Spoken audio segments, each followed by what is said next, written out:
Today is the autumn equinox, heralding in a new season, and for some of us, the weather is certainly going to be very autumnal, so join me later for all the details. And a very good morning to you, yes. A very good morning to Ben as well. As you know, I'm Anne Diamond and he's Ben Leo. And this is GB News Breakfast.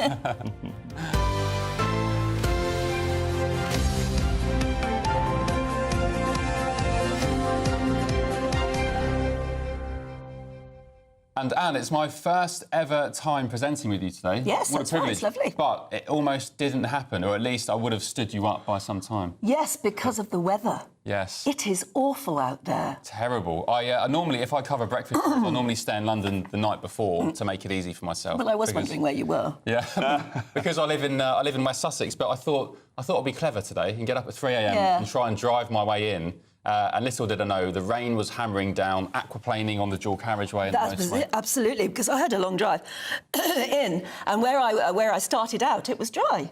And then suddenly the heavens opened up, and you're right, it's the what do they call it? Standing water. Aquaplane, yeah. So I was 40 miles an hour on the motorway, I waltzed into here at about 26. Into makeup, quickly, M23, yeah, Brighton to past Gatwick. Anyway, I'm here. Yeah, no, I'm very glad you're here. That's very good. We've got lots to talk about today. And as you can see, Aidan is here. And there was some big boxing match last night. Yeah, it was huge. I mean, look, I'll go into much more detail in it later on, but I think the myth of Anthony Joshua was finally busted last night. Well, somebody you have to explain, what is this myth? Well, look, he's been on the scene now since the London 2012 Olympics. I was working at Sky when Matchroom and Sky collaborated and decided he was going to be their man to replace Carl Froch in their portfolio, if you like, the man they were going to put on great fights for, make loads of money out of, and obviously Anthony Joshua has made a fortune himself. Around £300 million is the estimate. But I look back on his career and I think, well, who's actually fought? I mean, I think he's fought Klitschko past his best. He fought Dylan White when he wasn't quite at his peak.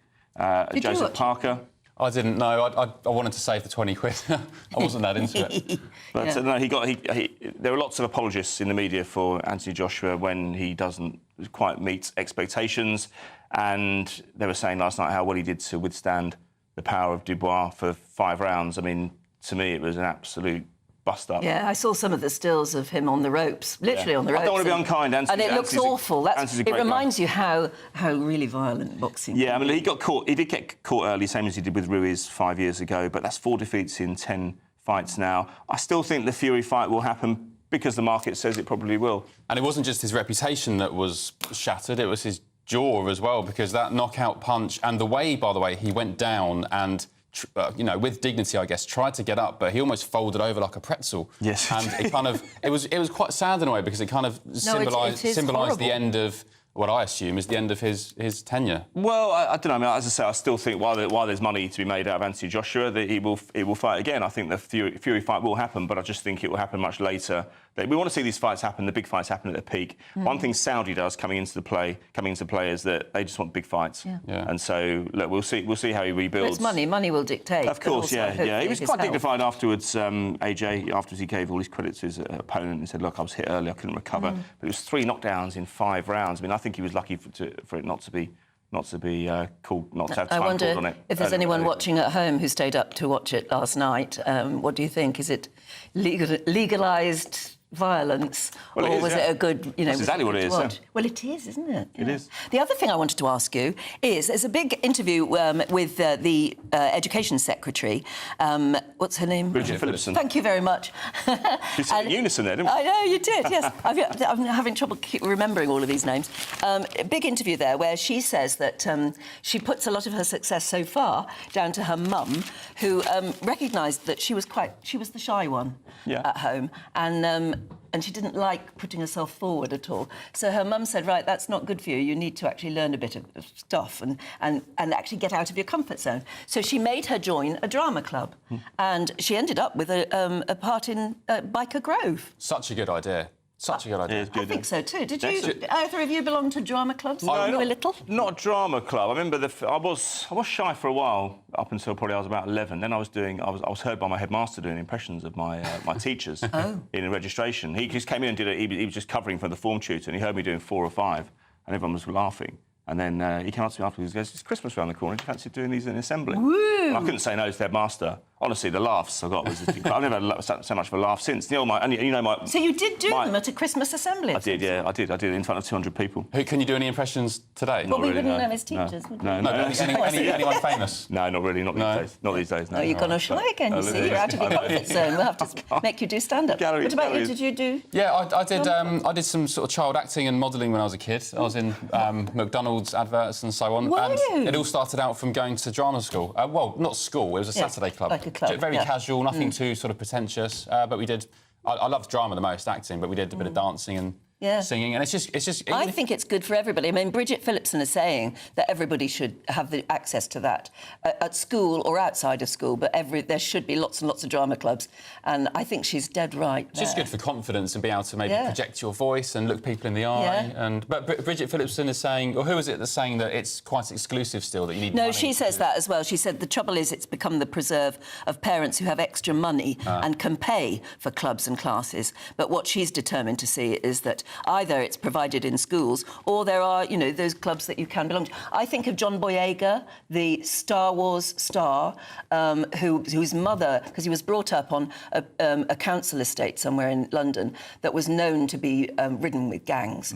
And she was so scared that he would, in the end, fall in with one of the gangs, because that's what you had to do as a kid, that she sent him to drama club every Saturday. And I think that was free. It was one of those ones that was run by the council. And that changed his life. It's probably one of those things where until someone's been to a drama class, they wouldn't know they like it, I reckon, for a lot of the time. Because you play so many fun games and lots of improvisation, and it's, you really get into it. And it's self-perpetuating as well. As soon as I did those impressions, the teacher started selecting me to do readings in masses and things like that. And I had a major mess up one Christmas in front of it was in Rochester Cathedral.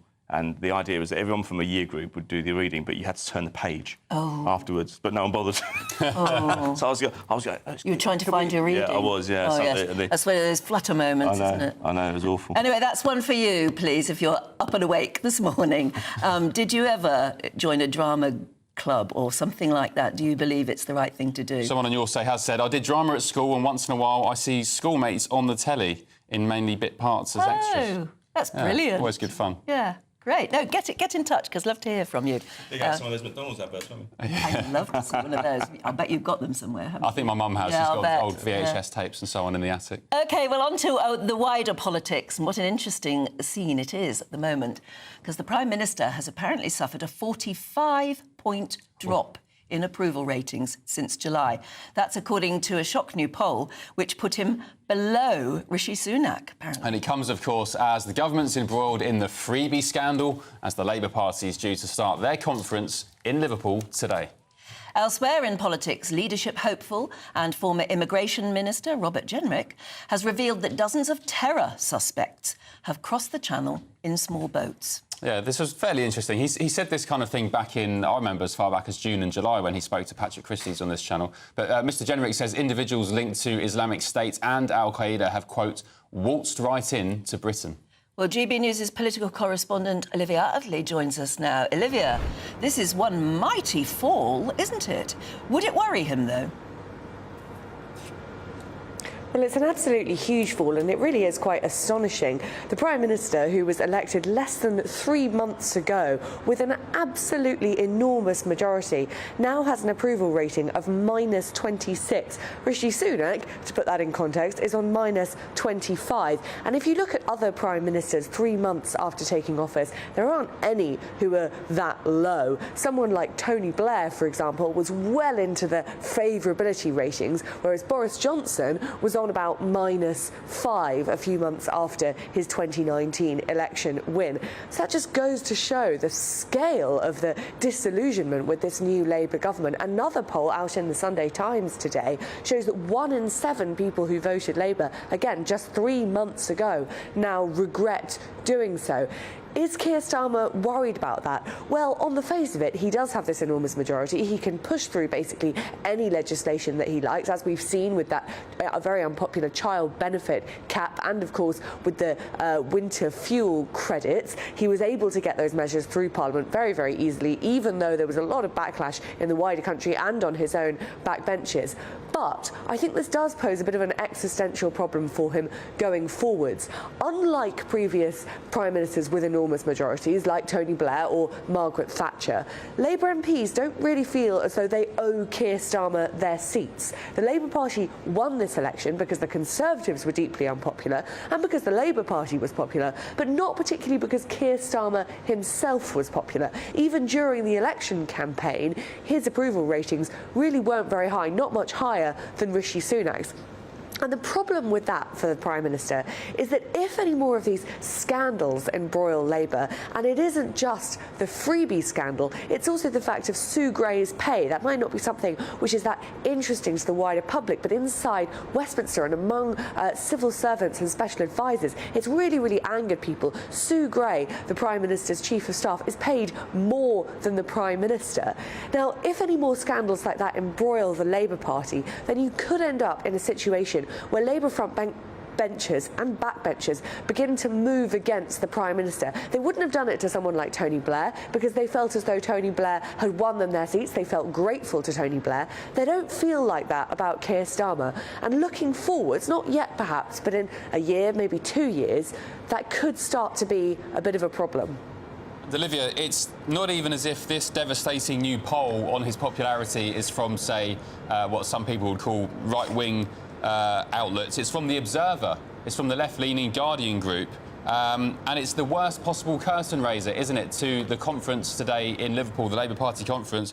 What's the mood going to be like up there in the wake of this poll, do you think? Well, it's very tricky to say. Conference is just kicking off here in Liverpool, where I am. I mean, at the moment, there is a feeling, of course, this is a much more bigger, much more celebratory conference than last year's conference. We've got, 2 enormous hotels filled up with delegates, people desperate to speak to the Prime Minister. On the face of it, this is still looking like almost like a honeymoon period for the Labour Party. 3 months after this enormous win, where they turned around in such a big way, where the polls were 5 years ago. But beneath the surface, perhaps, there are some rumblings. There is certainly some disappointment among not only Labour backbenchers, but cabinet ministers too, about the way that the number 10 operation is working. There are people who are saying that it feels very amateurish. The fact that Sue Gray didn't have the political nous just to take a salary a little bit smaller than the Prime Minister's in order to avoid these stories that, she is the one actually leading the ship, she is the one running the country, and Keir Starmer is sort of scurrying along behind. The fact that number 10 didn't have the political nous to see that story coming is really alarming to lots and lots of politicians in the Labour Party, and I think we will be hearing some murmurings of that over the next few days at Labour conference. Well, that's what will make this conference rather interesting, isn't it? Because clearly when they speak, when the front bench speak to the party faithful, they're not just party faithful, are there? There are a lot of critics out there amongst the members of the Labour Party. And there's a report in one of the papers today that Diane Abbott has already said that Labour is now in the pocket of millionaires. She said it on a tweet, apparently, or an X. And, she and others are going to be very critical of their leader, are they not? I think they will be very critical. And this was the problem that Keir Starmer was always going to have. Obviously, he massively, massively changed the Labour Party from the days of Jeremy Corbyn. There was entryism under Jeremy Corbyn. There were left-wingers who never really belonged in the Labour Party, who came in under Jeremy Corbyn when Corbyn was trying to turn the party around. Keir Starmer has done his very best over the last 5 years or so to sort of try and turn the party back to what it was like under Tony Blair. But Jeremy Corbyn really left an impact. There are thousands of Labour members who are only members because Jeremy Corbyn was the leader of the party. Nothing to do with Keir Starmer or Tony Blair. They don't agree with that tradition at all. And at the moment, in the last few weeks, they've been content to sort of keep their council because of this enormous victory that the Labour Party has won. But now that there are rumblings of discontent, I expect there will be plenty of Labour activists here at Labour conference in Liverpool who will start to be perfectly happy to show that they're not too pleased with the new administration. So I guess they'll all be arriving today, will they?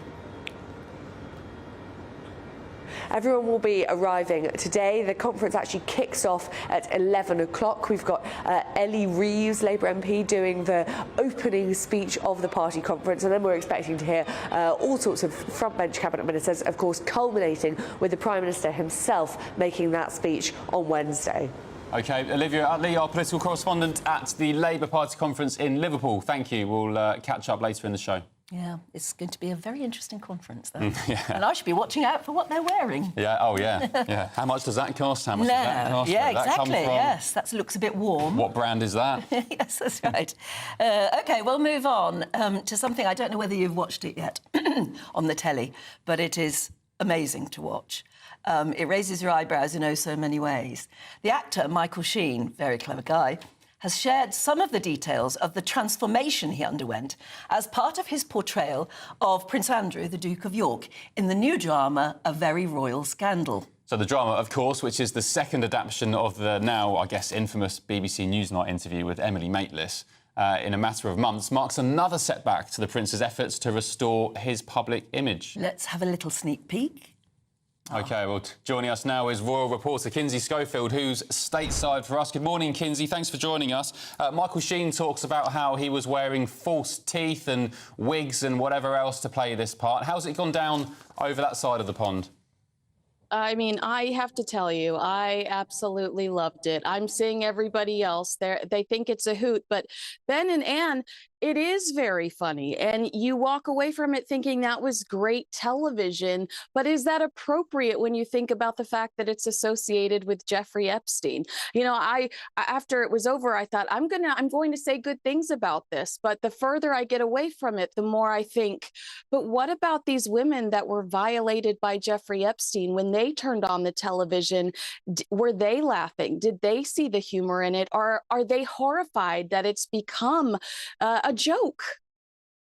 Yes, and of course that is the very point that we now criticise Prince Andrew over, because all the bluffing that he went on during the interview, he never once expressed any regret in any way at all, and never once sort of said how sorry he was that there was abuse involved, whether it was him or not, that, you know, girls had been abused.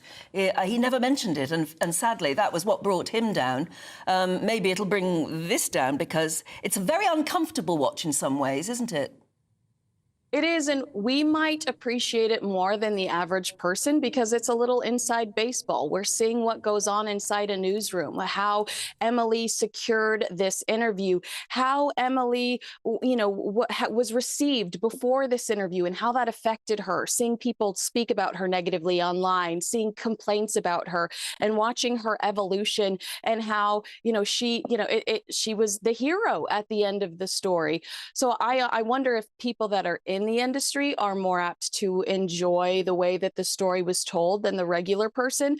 But this is not a flattering reflection on Prince Andrew. It is not, I mean, poor Beatrice and Eugenie, as I was watching it, I thought, these poor young women, these poor young princesses, they should not have been involved as much as they were in the story, likely. I felt guilt for them. And then Fergie, very much the Duchess of York. Fergie, not a flattering portrayal of her either. She was very comical. She was almost a caricature. That's right. And it was, as you watch it, you're not terribly sure whether you're watching a comedy or whatever. I mean, and at some points, the dialogue seemed very stilted and expositional, I thought. But then you think, well, that's clearly what they were trying to achieve. And it wasn't a documentary, it was a drama. And some bits were clearly made up. Absolutely. I mean, when you watch the princesses crying, when you watch the princesses making decisions behind the scenes, it's very compelling television. And you have to remind yourself, similar to The Crown, that you are watching something based on a true story, but has been greatly exaggerated for entertainment value. And I initially thought, oh, this is horrible for Prince Andrew. And it is. It is. But at the same time, I think that sometimes these pieces make the royal family a little bit more relevant. They introduce people, they introduce new people, and people are now watching them a little more closely. And I think it's a double-edged sword. It can be both things. It can be bad. It can be good for the royal family. It's great to talk to you this morning. Can I move on to just one other thing that's in the newspapers here this morning, and I don't know whether you've heard about it. We're going to be looking later on in the programme at the fact that it's 30 years since Friends began. And, of course, we all know about the tragedy that happened to Matthew Perry, nearly a year ago. But apparently the other Friends are now really worried about Matt LeBlanc because they say he's becoming very reclusive. And when you do see him, he doesn't look himself. Have you heard anything? He looks very glum, and we don't see him very often. As much as we see Courtney Cox and Jennifer Aniston on red carpets, or even he's not working as much as I think he is able to work. I think people very much would love to see him back on the screen. It is a rumor that he is depressed and kind of in hiding out here. And I don't know if it's related to the death of Matthew Perry, but I'm certain that it affected him. It affected him immensely. And you're absolutely right. He is such a charming character. Everyone loves Friends. And what an iconic character Joey was. We are so used to seeing him with that smile across his face and just beaming with that positive energy.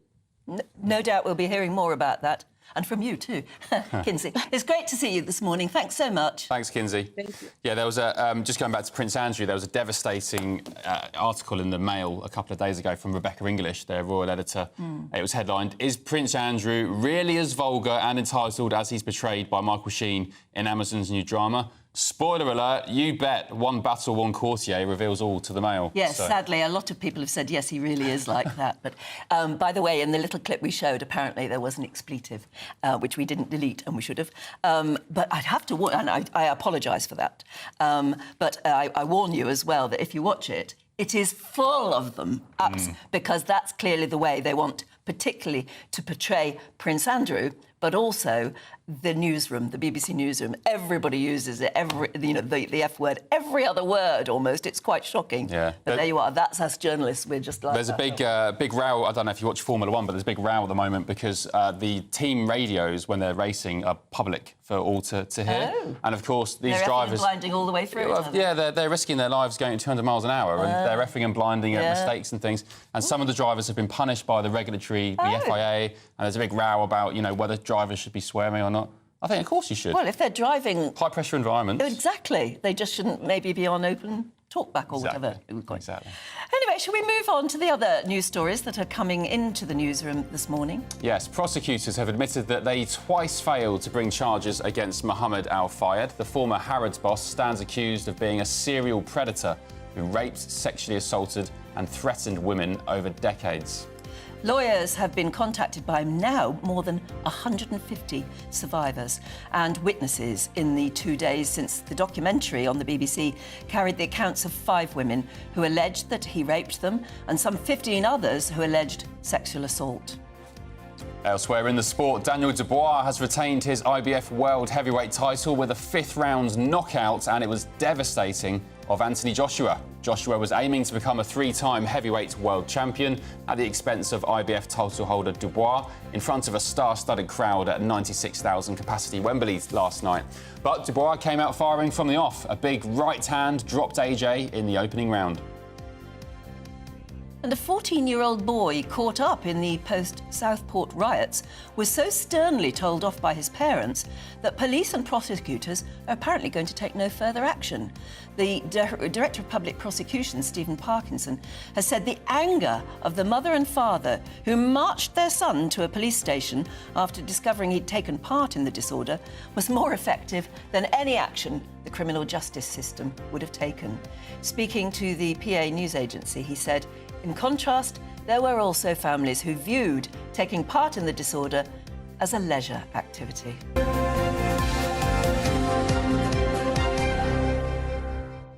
That is astonishing and speaks volumes to us, doesn't it? Yeah, it does. I don't know what to say about that. No. There we go. Britain. Still to come, we'll be speaking to Robert Fox on the latest crisis in the Middle East. That's next. This is GB News Breakfast with Ben and Anne. Back in a tick. This Monday, the king of breakfast TV is back. That's right. Britain's favourite TV host, Eamon Holmes, returns to Britain's hottest breakfast programme. Breakfast every day from 6 a.m. Only on GB News, Britain's news channel. Join me, Camilla Tominey, for a frank and honest discussion with those in power that cuts through the spin and gets to the heart of the issues shaping our nation. You haven't confirmed that you want to stand as leader, but you haven't ruled it out either. This report basically says that he's not fit to stand trial. Is he indecisive? Incompetent? I deliver the dose of reality Westminster needs. That's the Camilla Tominey Show at 9:30 every Sunday on GB News. The People's Channel, Britain's news channel. The Britain I grew up was the most peaceful, gentle society that has ever existed. That has been destroyed. Opinion polls show immigration is the #1 concern to the British public. Are you proud to be British? Yeah, I'm ever so proud. My name is Stephen Edgington, and in this documentary, I want to find out how Britain became a nation of immigrants. Immigration, the truth, available at gbnews.com. Welcome to State of the Nation, daily plunge into the stories shaping our country. I'm Jacob Rees-Mogg, and Monday to Thursday we bring you the insights, the facts, the truth about how our country is being governed. Because what happens in Downing Street matters down your street. Tune in to State of the Nation every Monday to Thursday, 8 to 9 o'clock. Only on GB News, the People's Channel, Britain's news channel. Mark Dolan tonight is your weekend dose of news, debate and entertainment. This sounds like a wild conspiracy theory. Don't miss my big opinion. Mark meets and my take at 10. Democracy is a funny old thing. And we don't do boring, not on my watch. I just won't have it. Let's go and get another glass of that bubbly. You've earned it. That's Mark Dolan tonight, Saturday and Sunday, 9 to 11, only on GB News. The People's Channel, Britain's news channel. Are the newspapers getting you down? My wife didn't divorce me that month. Struggling to separate the wheat from the chaff? I know that it's a bit of a circus at the best of times. Well, don't worry. Headliners has got you covered. We'll take the burden of reading the day's news, and if we get depressed, who cares? It's an occupational hazard, frankly. That's Headliners on GB News from 11 p.m. till midnight, and the following morning, 5 till 6 a.m. on GB News, the comedy channel. Nah, just kidding. Britain's news channel. I'm Bev Turner. Thank you for joining us on GB News, the People's Channel, Britain's news channel.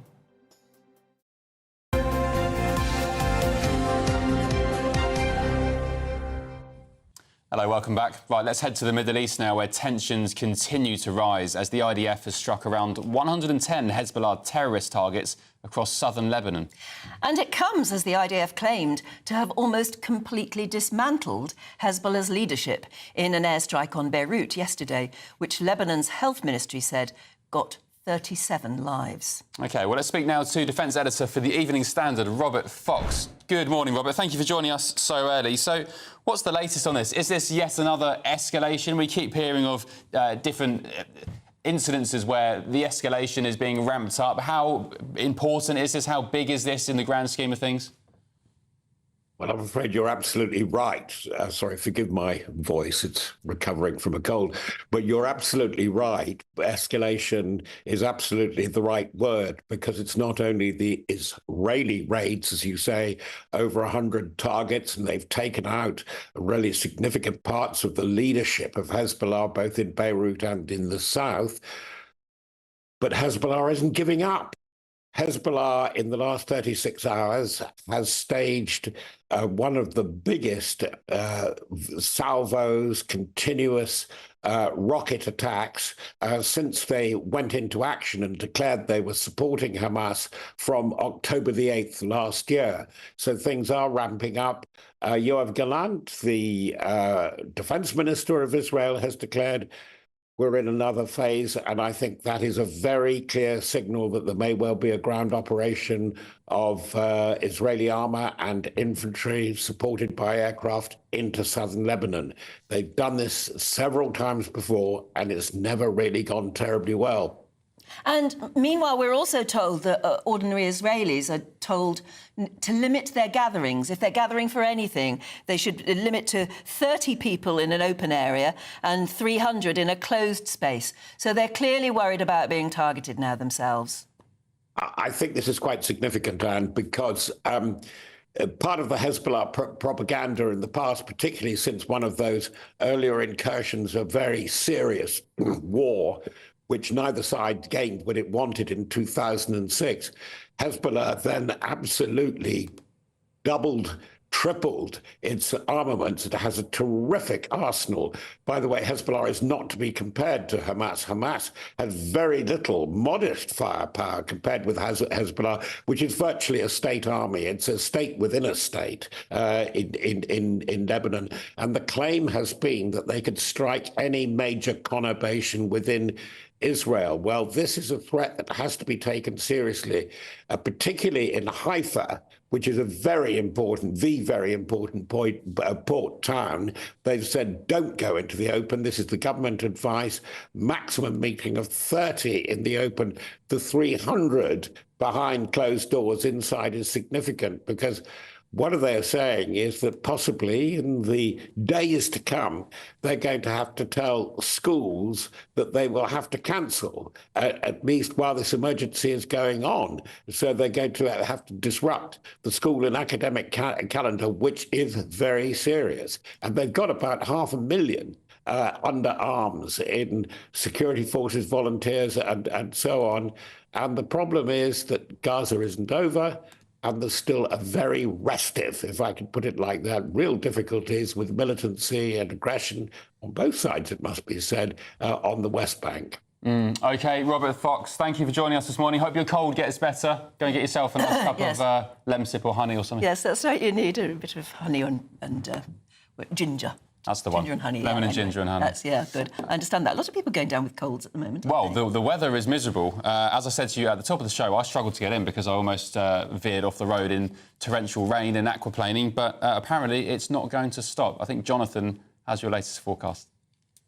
A brighter outlook with Box Solar, sponsors of weather on GB News. Hello there, very good morning to you. Today is the autumn equinox, heralding in a new season. And for some of us, it certainly is going to feel quite autumnal. We've got an area of low pressure moving into southern areas of the UK to provide some fairly unsettled weather today. Heavy pulses of rain spreading across central southern areas of England and into Wales as well. There certainly could be some disruption possible, and a rain warning is in force. So do take care here if you are planning to travel at all.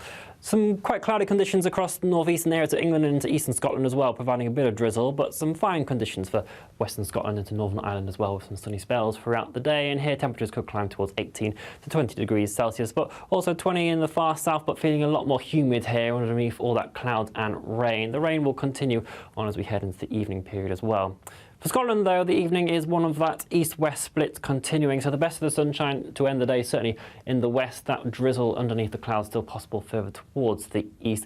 Quite cloudy as well for down into Northumberland, parts of Yorkshire and Lincolnshire as well. That cloud and rain then across Wales into central areas could still provide some heavy bursts of rain. We might see some thunderstorms developing throughout the afternoon and evening today as well, and that's certainly something to take care of. It will eventually become a bit slow-moving through Wales into the Midlands, and another rain warning comes in force at the start of Monday as well, with further heavy pulses possible as we head towards dawn. It's not going to be a cool night at all, really. Many of us holding up in teens, 14 to 15 degrees Celsius, with that rain still very much in place first thing. There is some uncertainty in regards to the exact positioning of this rain, but particularly eastern Wales into the Midlands up towards north-east England. It is certainly worth taking care during the day. Some very heavy rain is possible, but do stay up to date with the forecast. Some showers developing in the south, whereas it will be a little bit drier further towards the north, but we'll have that band of rain starting to push its way into the far north of Scotland, and that's a sign of things to come, with a northerly wind setting itself in, so things will be turning cooler over the next few days. That warm feeling inside from Boxed Boilers, sponsors of weather on GB News. Right, there's still plenty of time to grab a chance to win an incredible 36 grand in the Great British Giveaway. That's like having an extra £3,000 in your bank account every month for a whole year, which would be really fab. Yeah. Anyway, if you want to be in it, here's how to...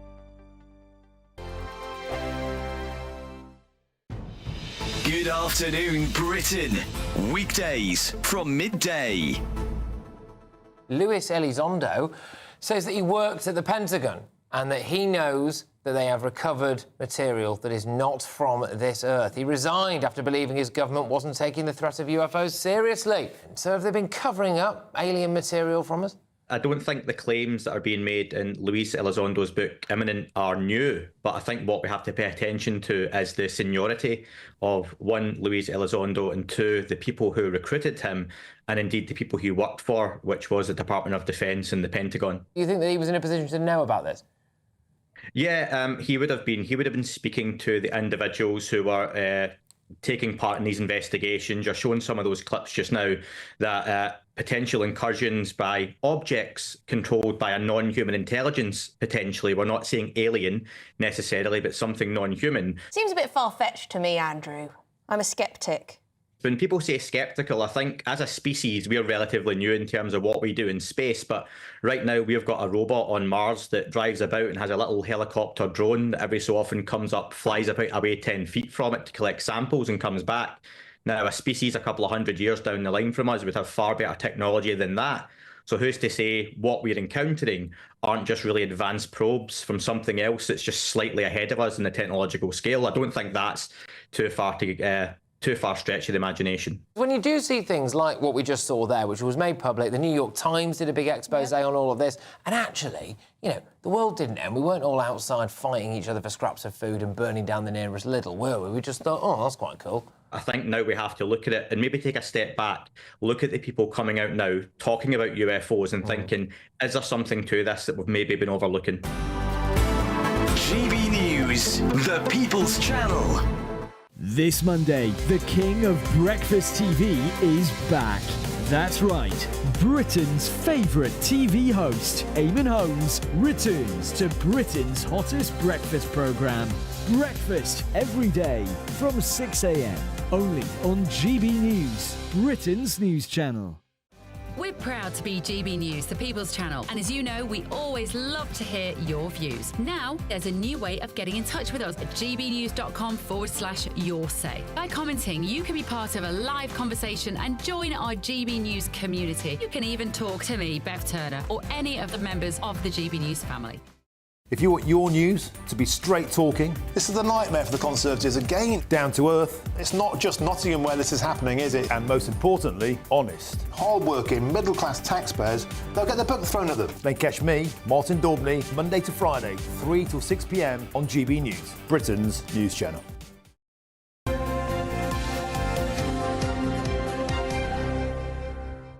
Welcome back. It's exactly 20 to 7. You're watching and listening to Breakfast with Ben and Anne. And Aidan's here with the sport. And apparently there's only one thing to talk about, and that's last night's fight. Indeed, yeah. I mean, look, it was eagerly anticipated. 96,000 at Wembley was the biggest in recent times, anyway, for a sporting event, particularly a boxing match. Ticketed, so there would be a lot of money made from the tickets. Without doubt. I mean, I'm not sure what the retail, the face value was, but I mean, those events aren't cheap, that's for sure. Liam Gallagher played. A little bit of disrespect to Daniel Dubois. I don't know if it fired him up. He wasn't really asked about it afterwards. But as the champion, I mean, he won the belt because it was vacated by Usyk. So he didn't really win it in the ring, but nonetheless, he was nominally the champion. And the champion normally comes out second. But I guess because AJ was the draw, he came out. Really? Yeah, he came out last, and so Dubois was made to wait. But once the bell rang, it was so one-sided, Anne. I mean, there are lots of apologists for Anthony Joshua whenever he loses or whenever he comes up short in the media, largely because Anthony's a good guy and because lots of people, not just those who have a financial interest in him, but also journalists who need him to be performing well because he gets them onto the back pages. So why did it feel so one-sided? Because he was knocked down 4 times in five rounds. And is that what people expected? Not at all. No. Not at all. I mean, I said yesterday I expected AJ to win. Dubois had question marks around him. I mean, he dived out quite early against Joe Joyce a few years ago. I never accuse a boxer of getting into the ring and bottling it. I hate that phrase because boxers just don't do that. But there have been question marks around his pedigree, even his talent or his staying power. Last night he busted those into oblivion yesterday because Anthony Joshua looked very, he looked. Well, he was obviously rattled almost. Well, it was an early punch with the right hand that did it. And Anthony Joshua has kind of evolved his style in the last few years, and it hasn't really worked. He was a bruiser, then he became a boxer because he was getting found out when it came to the elite level fights. But that's 4 defeats now in the last 10 fights. Always accused of being too much of a bodybuilder, wasn't he? That was always Tyson Fury's accusation. Yeah, look, there is a rematch clause.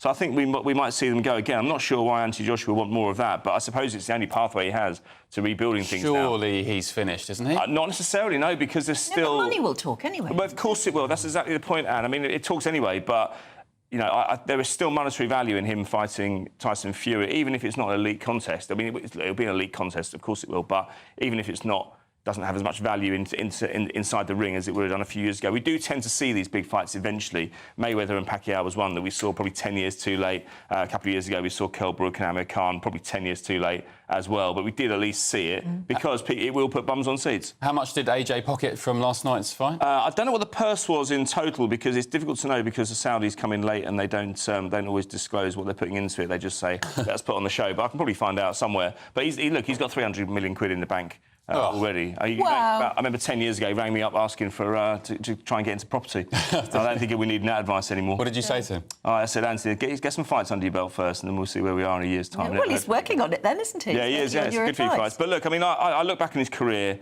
and I did feel that there was, there were some certain gaps on his CV. There were a lot of these fighters, Charles Martin, Carlos Takam, Dominic Brazil. I saw some of these fights. And Jarrell Miller, Otto Wallin, Francis Ngannou, these are names that are not big names because he's been protected. Yeah. And when he's conned against the really elite fighters... Hang on, but he beat Klitschko. He beat Klitschko when Klitschko was far past his peak, and he probably should have lost that fight as well. Oh, Aiden. OK, time, ding, whatever you do. Yeah, ding, ding, absolutely. We'll move on because in a couple of moments we'll be going through the newspapers, and I know that's what you like, so let's get on with it. You're watching GB News Breakfast with Ben and Anne.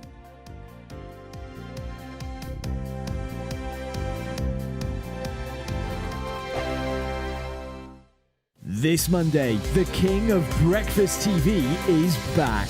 That's right, Britain's favourite TV host, Eamon Holmes, returns to Britain's hottest breakfast programme. Breakfast every day from 6 a.m. Only on GB News, Britain's news channel. Nana Queer, weekends from 3 p.m. So Prince Harry, apparently, Operation Bring Harry In from the Cold. Do you feel there's any truth to this?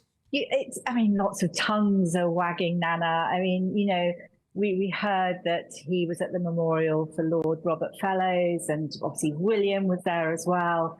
And so there was lots of, everyone going into overdrive. That was in Stattisham, Norfolk the other day. He wasn't going to attend, said the People, mouthpiece of his. I would have actually thought that maybe a lookalike had turned up. But now we have been led to believe that Harry's been talking to people from friends from his old life.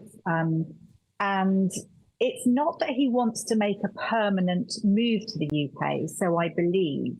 What I've heard, it's more about his reputation. Well, he wants to have his cake and eat it by the sounds of it. I mean, obviously, no good cake it remains uneaten. We know that the royal family is his currency. I mean, even his late mother, obviously he's almost usurped her memory, and he needs this.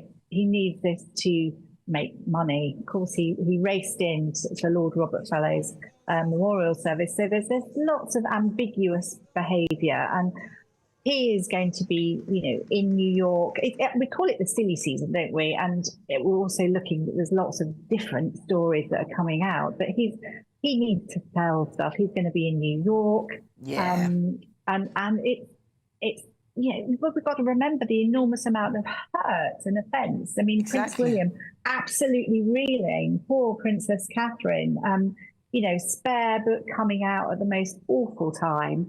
And you've got the Netflix series. It's absolutely, this is a rehabilitation strategy. GB News, the People's Channel. In the GB Newsroom, we bring you the news as it happens. With our team of dedicated journalists across the UK, we're ready to keep you up to date with what's happening every half an hour, every single day.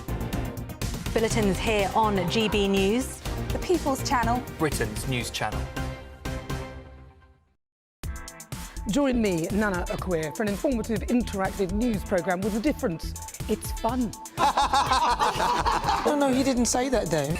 I'm so surprised. I think there's an element of truth to that. Join me from 3 p.m. every weekend, only on GB News, Britain's news channel.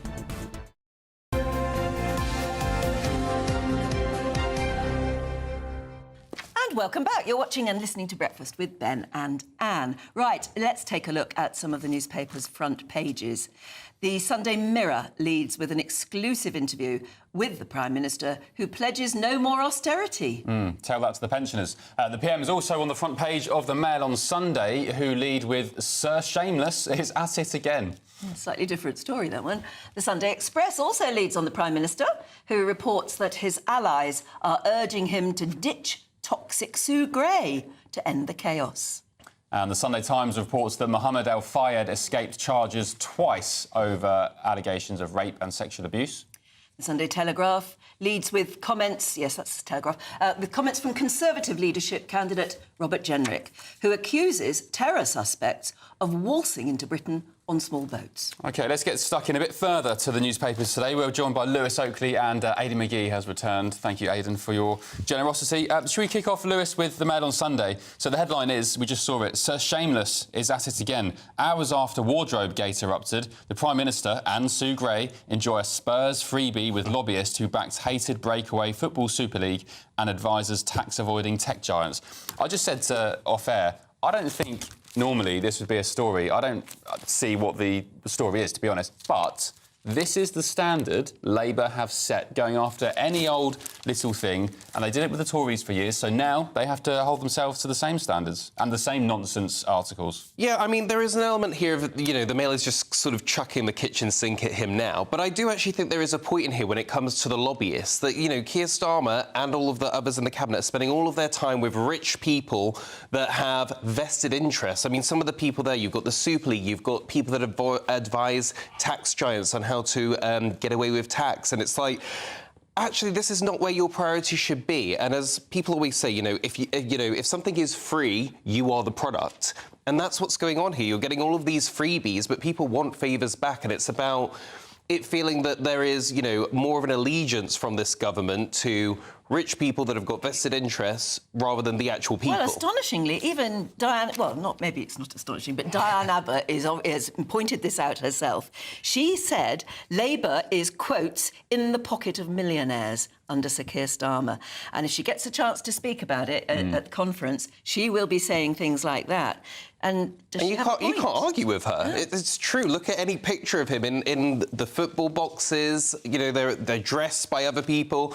It's just a bad taste, and as you say, Ben, it's, you know, they were there to clean up politics. It was all going to be better now and focus on the job at hand, and you're off every Sunday getting more freebies with your swag bag. Critics say policy shouldn't be set over prawn sandwiches in VIP boxes. No, it shouldn't. But then there's a reason why anyone would go into a corporate box. I've actually been in that box that is on the front page of the Mail on Sunday with the Tottenham, and very, very enjoyable experience it was too. But the whole reason you go in there is because you want to rub shoulders with people with influence. As a journalist, I wanted to go in there because I knew I needed to get stories. I needed to get that guy from the Super League who was behind the Super League is typical of the sort of person I want to meet, to try and get stories, try and get intel about what's going on in the future. And I imagine that Keir Starmer sees it as the same thing. Yeah, it's relationships. It's silly to say policy shouldn't be set over sandwiches and VIP boxes, because it always has been. Yeah, beer and sandwiches at number 10, wasn't it? Yeah. But they're going to be better than that, Anne. They're going to be better. They're going to do it a new way. So this is the whole point. I love that it's in the Mirror somewhere that Keir Starmer's basically come out and said that Arsenal freebies is actually saving taxpayers' cash, because if he had to sit amongst the muggles, you know, they need more security. So he's doing it all for us, really. Well, he's really being selfless. Well, that's what I thought. That's what I said yesterday. Just don't go. Sometimes as a Prime Minister, on the telly occasionally. you have to make Prime Ministers. You have to make concessions, and one of these is that you're damned if you do, damned if you don't. I do see the problem with, you know, there would be an issue of him sitting in the regular seats because he'd be under attack. It only takes one person to ruin somebody's afternoon. So either pay for the more secure box yourself, or don't go. And actually, as an Arsenal fan, I'm disappointed in the club for just giving away an £8,000 a game box to the PM. Give it to needy school kids, give it to people that deserve it or wouldn't otherwise have a chance to go to watch Arsenal. I think there's a prestige for Arsenal, grand old English club, to have the Prime Minister there. You know, for years it was the privilege of Chelsea, wasn't it? They had John Major in the box. If the Prime Minister invited a bunch of school kids or somebody who's won awards or something great point, and gave them that treat. But it does look very, you know, chummy, doesn't it? Yeah, I think that's it's the optics. He hasn't done anything illegal, he hasn't broken any rules, it's the optics of it all. It's now going to be an issue forevermore, isn't it? Yeah. You know, because these... Well, Wardrobe Gate is as well, the fact that, I mean, they were pictured in this just a couple of hours after Wardrobe Gate hit the headlines and everybody was talking about it. But, I mean, from now on, we're all going to look at what they're wearing and wonder where it came from and who paid for it. I mentioned yesterday about just on the football boxes as well, that, you know, I think it's not beyond the realms of possibility that Arsenal could just invite him into the director's box. There's no monetary value on that. It's invite only. And so it's kind of thing that doesn't really have to be declared because it's not paid for hospitality. The director's box is a ticket you literally cannot buy. Well, that's what Prince William does at Villa. He sits in the director's box. These boxes at Arsenal, I've been in them, £8,000 a game, right? So you can imagine how much they are inside. It's more than that. I think it's more like 10 or 11. Champagne on tap, booze on tap, with the best he's not in there on his own. Imagine. He's not in there on his own either. He's obviously invited a few people in there. Yeah. So that might be behind it. Maybe he can't sit with his friends if he just sits in an ordinary seat. But there's undoubtedly a risk if he sits in an ordinary seat. There's no question about that. Yes, and I think we'd be silly for expecting him to just sort of walk in with everybody else. Yes. But yes, he should take the position of being somebody's guest instead of actually having the box. Yeah, or just for the time he's Prime Minister, which may not turn out to be that long. They'll be in. They'll be in for the full whack. I think just don't go after this. Look, it's been raised now. As you say, it's going to be an issue that will follow him throughout his whole time. Just don't go. Just, you know, focus on the country. Do some extra work. Shamers are doing quite well as well. He's going to miss out. He can watch it on the telly like everybody else. In fact, there was that very funny cartoon yesterday of a lady, you know, obviously a secretary or somebody, coming out of the front door of number 10 and saying to the number 10 policeman on the doorstep, Mr. Starmer wants to watch a movie. Can he use your Netflix account? Yes, they're going to have to watch what they do all the time from now onwards. Look, we're running out of time already. We'll have more time next hour, I promise. OK. Thank you very much indeed for joining us. Lots more to come. Right now, let's find out about the all-important and rather wet weather. A brighter outlook with Box Solar, sponsors of weather on GB News. Hello there, very good morning to you. Today is the autumn equinox, heralding in a new season. And for some of us, it certainly is going to feel quite autumnal. We've got an area of low pressure moving into southern areas of the UK to provide some fairly unsettled weather today. Heavy pulses of rain spreading across central southern areas of England and into Wales as well. There certainly could be some disruption possible and a rain warning is in force. So do take care here if you are planning to travel at all. Some quite cloudy conditions across northeastern areas of England and into eastern Scotland as well, providing a bit of drizzle, but some fine conditions for western Scotland into Northern Ireland as well, with some sunny spells throughout the day. And here temperatures could climb towards 18 to 20 degrees Celsius, but also 20 in the far south, but feeling a lot more humid here underneath all that cloud and rain. The rain will continue on as we head into the evening period as well. For Scotland, though, the evening is one of that east-west split continuing, so the best of the sunshine to end the day, certainly in the west. That drizzle underneath the clouds still possible further towards the east. Quite cloudy as well for down into Northumberland, parts of Yorkshire and Lincolnshire as well. That cloud and rain then across Wales into central areas could still provide some heavy bursts of rain. We might see some thunderstorms developing throughout the afternoon and evening today as well, and that's certainly something to take care of. It will eventually become a bit slow-moving through Wales into the Midlands, and another rain warning comes in force at the start of Monday as well, with further heavy pulses possible as we head towards dawn. It's not going to be a cool night at all, really. Many of us holding up in teens, 14 to 15 degrees Celsius, with that rain still very much in place first thing. There is some uncertainty in regards to the exact positioning of this rain, but particularly eastern Wales into the Midlands up towards north-east England. It is certainly worth taking care during the day. Some very heavy rain is possible, but do stay up to date with the forecast. Some showers developing in the south, whereas it will be a little bit drier further towards the north, but we'll have that band of rain starting to push its way into the far north of Scotland, and that's a sign of things to come, with a northerly wind setting itself in, so things will be turning cooler over the next few days. Looks like things are heating up. Boxed Boilers, sponsors of weather on GB News.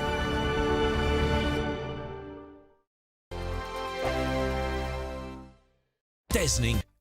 Every Saturday, 10 till 12, we'll bring you all of the news that you need to know. We'll also remind you that there is so much to smile about. It's my favourite time of the week. I get to relax, enjoy some light-hearted stories, and let Ellie teach me about fashion too. That's Saturday Morning Live, every Saturday, 10 till 12. Only on GB News, Britain's news channel. If you want your news to be straight talking, This is a nightmare for the Conservatives again. down to earth, It's not just Nottingham where this is happening, is it? and most importantly, honest, Hard-working, middle-class taxpayers, they'll get their book thrown at them. then catch me, Martin Daubney, Monday to Friday, 3 till 6 p.m. on GB News, Britain's news channel. We're proud to be GB News, the People's Channel. And as you know, we always love to hear your views. Now, there's a new way of getting in touch with us at gbnews.com/your say. By commenting, you can be part of a live conversation and join our GB News community. You can even talk to me, Bev Turner, or any of the members of the GB News family. Good afternoon, Britain. Your lunchtime update on the stories that matter across the UK. From breaking news and insightful analysis, inspiring stories and lively debates. You're comparing yourself to a former Prime Minister. Which is it? Stay informed, stay updated, stay entertained. I just don't know how anyone would not want to be there. Every weekday from midday, We are Good Afternoon Britain, only on GB News. Britain's news channel. Hi there, I'm Michelle Dewberry and I'm going to take a second to tell you all about my show, Dubes & Co. We start off with the issues of the day. We then bring in both sides of the argument. We get rid of the disrespect. And then you throw me into the mix. And trust me, I'll tell it exactly how it is. And then, of course, the magic ingredient, you at home. We mix it all together and what have we got, in my opinion, the best debate show in town. Monday to Friday, 6 till 7 on GB News, Britain's news channel.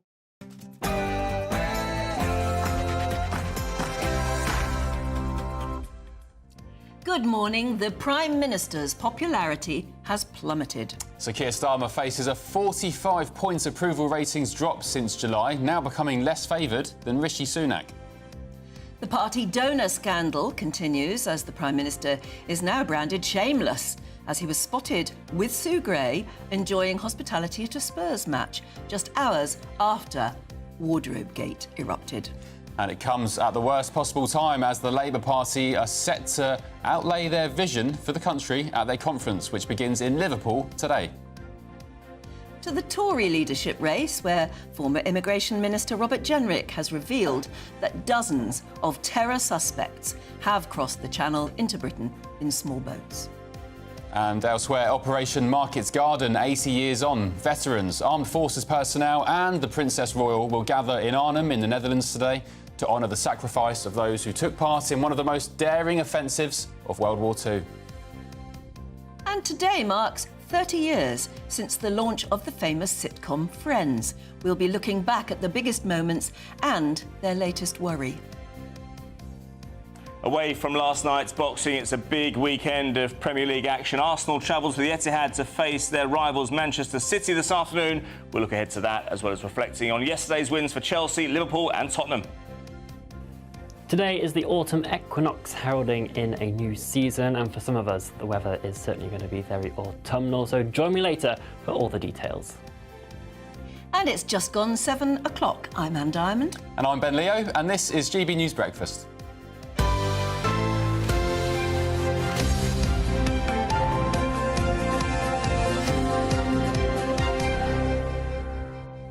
Did you just say it's officially autumn today? I think so, yeah. I think today is the autumn equinox and summer has finished.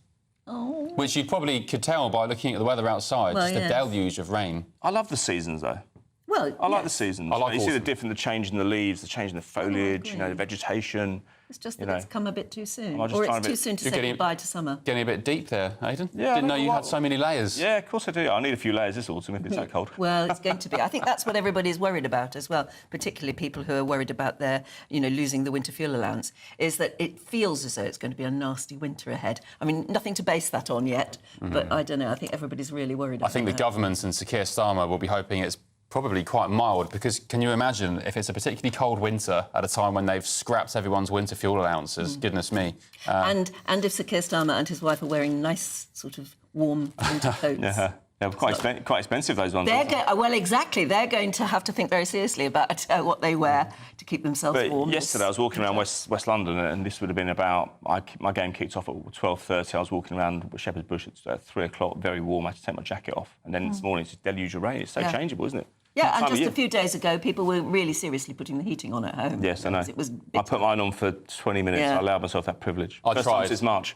I tried. I was told off. I said, should we put the heating on quickly? And I was imminently slapped down by my wife. It's like buying a new car these days. I've got underfloor heating, and it takes like 5 hours to warm up. Oh, no. So you have to always be 5 hours ahead of yourself. So by the time the heating did come on, actually the weather was turning out quite nice, and I was boiling. Do you like your I've got underfloor heating downstairs. I think it's terrible. It's rubbish. I hate it. I think it's... I walk on it with bare feet, and I say to my wife, is this on? She says, yeah, it's full blast. And I say, it's appalling, rubbish. Try back in the day having storage heaters. Do you remember them? I remember night storage heaters, I couldn't get on with them. Great big. I know. I mean, they were bricks. huge. They were the size of a big freezer, weren't they? I know, but they didn't work very well. No, I just didn't. I should have read the instruction manual. That's what I went wrong. Central heating with radiators is clearly still the only way to go. But underfloor heating, at first you think how very glamorous, and it's not at all. I often think it is if mine's broken, but everybody I speak to who has it says the same thing. It's just naff. It is. I don't know. Do you have underfloor heating? What do you think of it? Anyway, heating's going to be a very big subject, I think, this winter. We're going to be talking about it a lot. Shall we talk about the fallout, I suppose, of things like the removal of the winter fuel allowance and various other things? Is it going to be an austere winter or not? Because the Prime Minister apparently is changing his tune a bit. He has, however, suffered a 45-point drop in approval ratings since July. That's according to a shocking new poll. And it puts him below that of Rishi Sunak at his worst. Yes, and it comes as the government is embroiled, of course, in the freebie scandal, clothes, spectacles, football tickets, VIP boxes. And the Labour Party, they're due to start their conference in Liverpool today. Now, the Mail on Sunday now reports that Sir Keir Starmer has been accused of attending... Now, this is interesting. I wonder what you think about... He attended a Downing Street Rose Garden party for celebrity supporters just a few hours after paying tribute to the children killed in the Southport stabbings. We were both agreed on this, Anne, that I couldn't quite see what... Unless I'm being completely naive and ignorant, I couldn't quite see what the furore was about this. No. He went to Southport, he laid some flowers. He was accused of not spending enough time there, and it was just a photo op. That's fine. But if he had spent more time there, he would have been accused of milking it too. Yeah. It was a very difficult one. But people in very prominent positions, like, for instance, royals, they often, if there's been a disaster or something terrible happened, they do a hospital visit in the morning, and there's nothing wrong with them going on to another engagement in the afternoon or evening. But the Mail on Sunday, a big spread saying Number 10's crass party after child killings. So basically, some hours later, they all went back to Number 10, and there was a drinks party for donors and volunteers who work for the party. I don't really see what the issue is. No, but, I don't either. Yeah. I don't know. But as we said, that's the problem. When you do what Labour did and nitpick at every slight thing with the Tories for years on end, this kind of thing is going to happen. Every small slight is going to be blown up, and they're just desserts. Elsewhere in politics, leadership hopeful and former Immigration Minister Robert Jenrick has revealed that dozens of terror suspects, and in some cases people who were known to be terror suspects, have crossed the Channel in the small boats, claiming individuals linked to Islamic State and Al-Qaeda have apparently, I mean, this is his words, they've waltzed right in. OK, terrifying. Well, Olivia Utley is on the ground in Liverpool at the Labour Party conference. Good morning, Olivia. Can we start with this Mail on Sunday spread about this gathering at Downing Street hours after Sir Keir Starmer laid the floral tribute in Southport? Are we missing something this end, Olivia? I don't really see what the story is. Well, the criticism here is that Keir Starmer was being sort of glib, that he went along, he laid these flowers, he did his very serious face, and then he went back to what was quite a sort of gaudy occasion in the Rose Garden at Downing Street. There are lots of pictures of celebrities dressed up in sort of feather boas and grinning, and people are saying that perhaps he should have postponed the event to a later date while the country mourned those 3 children stabbed in Southport. I mean, as you say, Ben, perhaps on its own, this would be a bit of a storm in a teacup. The difficulty for Keir Starmer is that this comes at a time when his reputation is already really under the hammer. That poll that we've been talking about in The Observer today shows that Keir Starmer's approval ratings are really very, very low, especially for a Prime Minister who won with such an enormous majority less than 3 months ago. He's now less popular than Rishi Sunak on -25, or -26, with Rishi Sunak on -25. To put that in context, I mean, Tony Blair, 3 months after winning the 1997 general election, with a similar number of parliamentary seats, was well into the positives in terms of approval ratings. And even Boris Johnson, who was always a bit of a Marmite figure, even at his most popular, 3 months after the 2019 general election, was only on 0. I mean, it doesn't sound great, but it's a lot better than -26. Now, it feels as though it's just one thing after another for Keir Starmer at the moment. You have the freebies row. Keir Starmer has had to make a pretty massive U-turn on this now, saying that he won't be accepting free clothes in the future. Plus that argument, which is raging inside Westminster. It might not have gone that far outside of Westminster, but it's argument over Sue Gray's pay. She is paid more than the Prime Minister at £170,000. Now, the problem there is that lots of special advisors feel as though they are very hard done by, which creates a bad feeling within the Labour Party. And of course, it also suggests that Sue Gray, if she's earning more than the Prime Minister, is the one who's actually running the country. So that's another problem that Keir Starmer is contending with. And with all of these other issues swirling around, sort of any little story, even if on its own it might be not that big a deal, feels like it's quite important and could go further to derail the Prime Minister. Can I ask you, Olivia, about Robert Jenrick? It's interesting. I mean, a lot of our viewers are emailing in with the same point. Adrian's just done so. This is what we've said for years. Terrorists coming here in small boats. And Jenrick is just mentioning it now. His government should have stopped them arriving years ago. Why has he said it now, and why didn't he say it sooner, when he was in office? Well, I think, this is a problem which people have known could be happening, because obviously the issue with small boat arrivals is that these are totally irregular arrivals. These people coming don't have paperwork. In fact, often they are known to throw away their paperwork in the Channel because it is easier to try and claim refugee status if no one knows where you've come from. So this was always going to be a bit of an issue. I mean, the Conservatives didn't mention it, didn't shout about it while they were in office, in essence, because it was so difficult, and still is, to address that small boats crisis. Rishi Sunak, to give him his due, did try quite a few tactics. There was, of course, the Rwanda plan, which never managed to get off the ground because of, disagreements within Parliament, and then the courts causing backlogs, causing delays to that plan. But also he arranged deals with various foreign ministers. The Albanian ministry was involved, and at one point Rishi Sunak managed to get the number of Albanian migrants, for example, down by 70%. At that point, back in 2022, Albanians were the biggest contingent of people arriving here in small boats. The issue for Rishi Sunak and for Keir Starmer now is that even when you cut off one flow of migrants from a particular country, there is essentially always an enormous number of people who want to come over to Britain. So in 2022, the Albanians who were coming across the Channel, who were stopped by that agreement between the Albanian Prime Minister and Rishi Sunak, were replaced by Vietnamese migrants coming over the Channel. So this is a really thorny and difficult issue to contend with. And Rishi Sunak believed that the only way to stop it was some sort of deterrent at source, so something like the Rwanda plan. That didn't work. And now Keir Starmer and his government are struggling to work out what to do next. And it feels as though Robert Jenrick is trying to capitalise on that. Absolutely, he is. Olivia, you're, of course, at the Labour Party conference in Liverpool. Just briefly, because we're running out of time, but what's the agenda for today? When will Sir Keir Starmer give his big speech? It's in a few days' time, isn't it?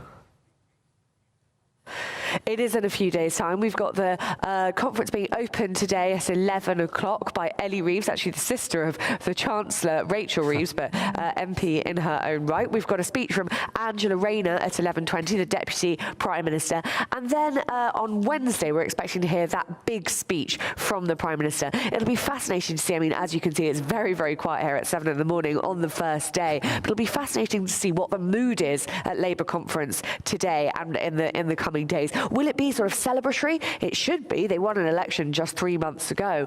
Or will these issues that are swirling around the Prime Minister put a bit of a different complexion on the whole event? OK, well, we'll be joining you a bit later on. Thanks very much indeed. It's going to be an interesting day, actually. So Rayner's speaking at 11:20. Yeah. Again, another donor row.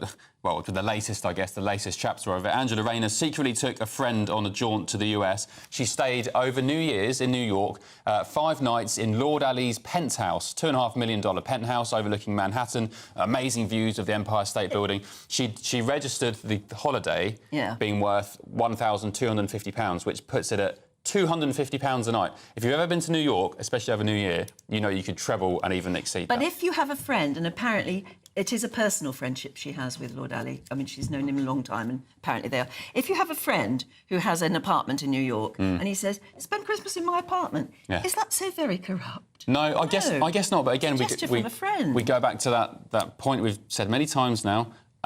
When you hold other people to such stringently high standards, expect to get picked apart in the very same way, even if it feels unfair. Okay. Lots of people would argue Boris Johnson was ousted for having crusty M&S sandwiches in Downing Street, you know.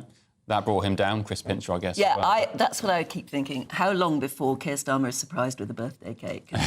You know, it's going to happen, isn't it? Yeah. And he's going to realise how easily that thing may have happened. I'm not excusing it because of the context. Yeah. But I think he'll find that it's very easy to fall into these potholes. Indeed. Rose says, Robert Jenrick, talk about stating the blimmin' obvious. Who did he think was coming over in these boats? No women or children, just military-aged men, and many from countries that hate us. Well, mostly men, yeah. There were women and children who died in that dozen a couple of weeks back. But the vast majority is military-aged men, it is. Indeed, isn't it? Yeah. Every time it happens. Yeah, it doesn't take a rocket scientist to work it out. Anyway, let's move on. Now, the actor, Michael Sheen, has shared some of the details of the transformation he underwent as part of his portrayal of Prince Andrew, the Duke of York, in the new drama A Very Royal Scandal. The drama, which is the second adaptation of the infamous BBC Newsnight interview, held by Emily Maitlis, of course, marks another setback to the Prince's efforts to restore his public image. Let's take a look at it. Well, a little earlier on in the programme, Kinsey Schofield joined us to discuss the drama. It's very funny, and you walk away from it thinking that was great television, but is that appropriate when you think about the fact that it's associated with Jeffrey Epstein? You know, after it was over, I thought I'm going to say good things about this, but the further I get away from it, the more I think, but what about these women that were violated by Jeffrey Epstein when they turned on the television? Were they laughing? Did they see the humor in it? Or are they horrified that it's become a joke? Yes, and of course that is the very point that we now criticise Prince Andrew over, because all the bluffing that went on during the interview, he never once expressed any regret in any way at all, and never once sort of said how sorry he was that there was abuse involved, whether it was him or not, that, you know, girls had been abused. He never mentioned it, and sadly, that was what brought him down. Maybe it'll bring this down, because it's a very uncomfortable watch in some ways, isn't it? It is, and we might appreciate it more than the average person because it's a little inside baseball. We're seeing what goes on inside a newsroom, how Emily secured this interview, how Emily, you know, was received before this interview and how that affected her, seeing people speak about her negatively online, seeing complaints about her, and watching her evolution and how, you know, she was the hero at the end of the story. So I wonder if people that are in the industry are more apt to enjoy the way that the story was told than the regular person. But this is not a flattering reflection on Prince Andrew. It is not, I mean, poor Beatrice and Eugenie, as I was watching it, I thought, these poor young women, these poor young princesses, they should not have been involved as much as they were in the story, likely. I felt guilt for them. And then Fergie, very much the Duchess of York. Fergie, not a flattering portrayal of her either. She was very comical. She was almost a caricature. That's right. And it was, as you watch it, you're not terribly sure whether you're watching a comedy or whatever. I mean, and at some points, the dialogue seemed very stilted and expositional, I thought. But then you think, well, that's clearly what they were trying to achieve. And it wasn't a documentary, it was a drama, and some bits were clearly made up. Absolutely. I mean, when you watch the princesses crying, when you watch the princesses making decisions behind the scenes, it's very compelling television. And you have to remind yourself, similar to The Crown, that you are watching something based on a true story, but has been greatly exaggerated for entertainment value. And I initially thought, oh, this is horrible for Prince Andrew. And it is. But at the same time, I think that sometimes these pieces make the royal family a little bit more relevant. They introduce people, they introduce new people, and people are now watching them a little more closely. And I think it's a double-edged sword. It can be both things. It can be bad. It can be good for the royal family.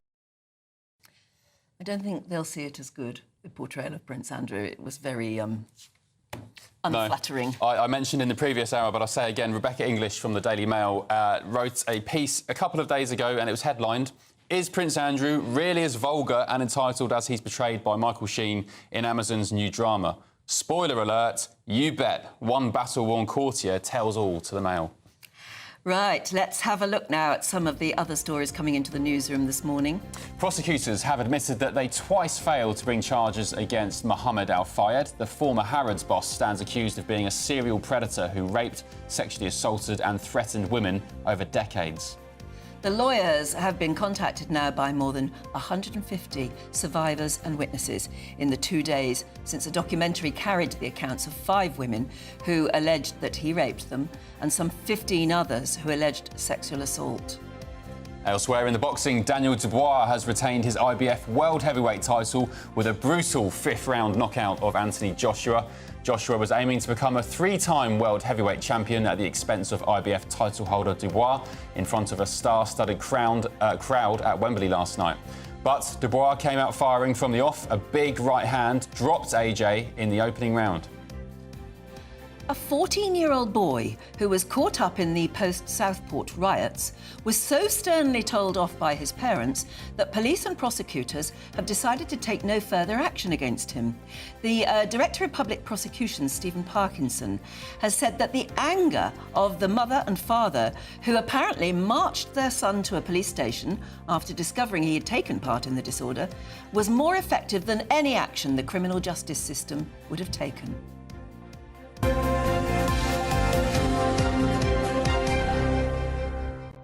So, just talking about this Mail on Sunday spread saying that Sir Keir Starmer had a meeting in Downing Street with volunteers. They're calling it a crass party after the Southport killings. So he went to Downing Street for this gathering, had some drinks and cocktail plates and whatever they had, hours after he laid flowers at the vigil in Southport. I couldn't see what the story was really and what everyone, what the furore is about, basically. But Lisa, you've said on your say, Ben, it's wrong of Starmer to party after he's been to lay flowers at a terror attack and told half the country they're racist and he'll protect the perpetrators, not the citizens. Everything about it is wrong. He's Mary Antoinette. What, let them eat cake? No. Well, you can Not say. quite sure. I just don't get the story. When you are somebody in that sort of position, like a member of the royal family too, you go, you have a number of engagements during the day, and that clearly was something that was diaried, and there were lots of people already invited and already in the Rose Garden. This is before they knew there was rioting happening too. And he'd been up to Southport, he'd laid flowers, and he was under a lot of criticism at the time as well for milking it, for going there at all. So if he'd stayed any longer, he would have been accused. If he'd not gone, he would have been accused. He goes back down, carries out an engagement in the Rose Garden at number 10, and now he's being criticised. There's plenty to attack Labour and Starmer on. I mean, you've got lots of ammunition, but I just think that isolated story is a bit naff from a journalistic point of view. But the point you made earlier was that they created this climate. Oh, yeah, they set the standards. At the other side, at everything. For years, they set the standards. Any slight in Downing Street that Boris Johnson did, they were at it. They got the attack dogs on them. So I guess taste of your own medicine, Sir Keir Starmer. And about that 14-year-old boy who was marched to the police station by his mum and dad, Mo says, and it's called parenting. Dead right. Dead right. That's proper parenting, isn't it? Too right. OK, let's get your latest weather forecast with Jonathan. A brighter outlook with Box Solar, sponsors of weather. on GB News. Hello there, good morning to you. Today is the autumn equinox, heralding in a new season. And for some of us, it certainly is going to feel quite autumnal. We've got an area of low pressure moving into southern areas of the UK to provide some fairly unsettled weather today. Heavy pulses of rain spreading across central southern areas of England and into Wales as well. There certainly could be some disruption possible, and a rain warning is in force. So do take care here if you are planning to travel at all. Some quite cloudy conditions across the northeastern areas of England and into eastern Scotland as well, providing a bit of drizzle, but some fine conditions for western Scotland into Northern Ireland as well, with some sunny spells throughout the day. And here temperatures could climb towards 18 to 20 degrees Celsius, but also 20 in the far south, but feeling a lot more humid here underneath all that cloud and rain. The rain will continue on as we head into the evening period as well. For Scotland, though, the evening is one of that east-west split continuing, so the best of the sunshine to end the day, certainly in the west. That drizzle underneath the clouds still possible further towards the east. Quite cloudy as well for down into Northumberland, parts of Yorkshire and Lincolnshire as well.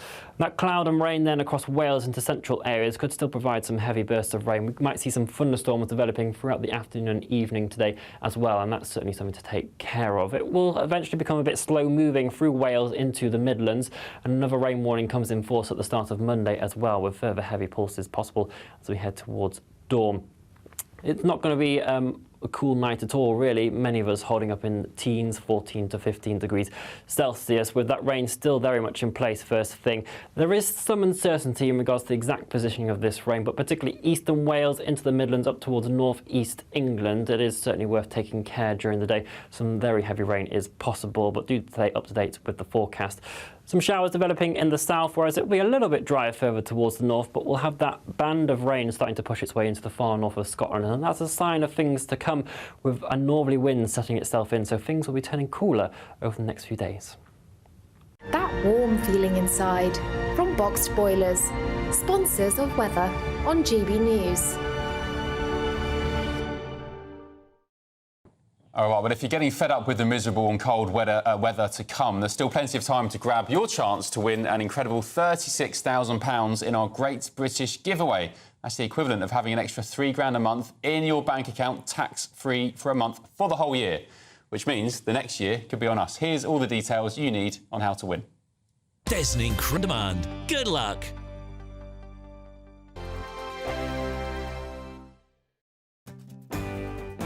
I'm Bev Turner. Thank you for joining us on GB News, the People's Channel, Britain's news channel.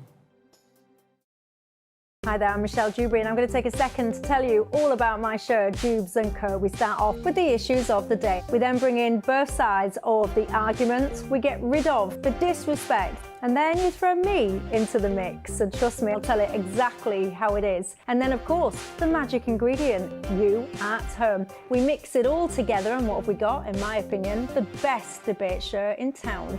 Monday to Friday, 6 till 7 on GB News, Britain's news channel. Join me, Camilla Tominey, for a frank and honest discussion with those in power that cuts through the spin and gets to the heart of the issues shaping our nation. You haven't confirmed that you want to stand as leader, but you haven't ruled it out either. This report basically says that he's not fit to stand trial. Is he indecisive? Incompetent? I deliver the dose of reality Westminster needs. That's the Camilla Tominey Show at 9:30 every Sunday on GB News, the People's Channel, Britain's news channel. Tune in to Friday Night Live with me, Mark Dolan. GB News royalty with your perfect start to the weekend. Lucky us! Feisty and fearless guests. Well, I'm a normal person, so ask me. Honest opinions that raises more questions than a Gary Barlow tax return. And a few surprises along the way. Might be cold in this studio. That is Friday Night Live with me, Mark Dolan. 8 to 9 only on GB News, the People's Channel, Britain's news channel. This Monday, the king of breakfast TV is back. That's right, Britain's favourite TV host, Eamon Holmes, returns to Britain's hottest breakfast programme. Breakfast every day from 6 a.m. Only on GB News, Britain's news channel. In the GB newsroom, we bring you the news as it happens. With our team of dedicated journalists across the UK, we're ready to keep you up to date with what's happening every half an hour, every single day. Bulletins here on GB News, the People's Channel, Britain's news channel. Are the newspapers getting you down? My wife didn't divorce me that month. Struggling to separate the wheat from the chaff? I know that it's a bit of a circus at the best of times. Well, don't worry, Headliners has got you covered. We'll take the burden of reading the day's news, and if we get depressed, who cares? It's an occupational hazard, frankly. That's Headliners on GB News from 11 p.m. till midnight, and the following morning, 5 till 6 a.m. on GB News, the comedy channel. Nah, just kidding. Britain's news channel. I'm Tom Harwood. This is GB News, Britain's news channel. This Monday, the king of breakfast TV is back. That's right, Britain's favourite TV host, Eamon Holmes, returns to Britain's hottest breakfast programme. Breakfast every day from 6 a.m. only on GB News, Britain's news channel.